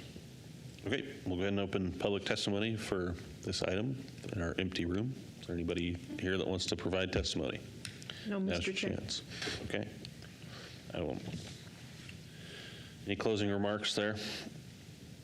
Ms. Watkins? No. All right. I would entertain a motion to close the public hearing. So moved. Second. Motion by Kehoe to close, second by Daffer. All those in favor? Aye. Any opposed? All right, that motion carries. We're closed, and Mr. Chair, I move to recommend approval of the zoning code text amendment of Title 10, Chapter 6, Chapter 7 regarding the requirements for cluster developments, Chapter 16, Chapter 18, Chapter 19, Chapter 20 in regards to setbacks adjacent to a property with a very low density residential designation in the comprehensive plan and the specific requirements per zoning district in Chapter 26 in regards to the cottage cluster developments and the very low density residential designation in the comprehensive plan for the city of Nampa. Second. a motion by Morgan and a second by Kirkman to recommend approval of this item. All those in favor say aye. Aye. Any opposed? All right, that motion carries, and that'll go on to council. Would entertain a motion to close the public hearing this evening. Yes. Wait. Adjourn the public hearing. Wait. I have a lot of questions that I would like to ask about the bond that didn't pass. Do you want it to be on the record or off the record? You and I can just talk. I think everybody here should understand this. We missed a golden opportunity, and we need to figure out why we did that and not do it again. Mr. Chair, Yeah. I would recommend that if we have a discussion like this that we want everybody to be a part of, I agree with that, we can too. put it on the agenda to Okay. discuss. All right. Like staff communications? We could do staff communications, or one of the commissioners can recommend it be put on the agenda. I think we should talk about it. You want me to put it on the agenda or whatever? I don't know. I don't Yes. care. But So just to discuss it, we're not Yeah, taking. correct. Yeah. yeah. Okay. Yeah. We screwed up. Not we, but the city of Nampa did not do their due diligence to get that bond passed. It should have been a slam dunk, but it didn't pass. Yeah, again, I would just recommend that as staff communication, maybe we have Daniel come back with what was proposed and what we're going to lose. I mean, like, are we going to be able to change the library block now or not? It's $5 million. Right, so we can come back with that as an agenda item. Make a motion, we adjourn. Next hearing. Okay. Second. We have a motion by, what's your name again, Morgan, to adjourn the public hearing, or adjourn tonight. Second by Daffer. All those in favor? Aye. Aye. Any opposed? Thank Good you. night, gentlemen. Yeah, now you can talk all you want, Kehoe.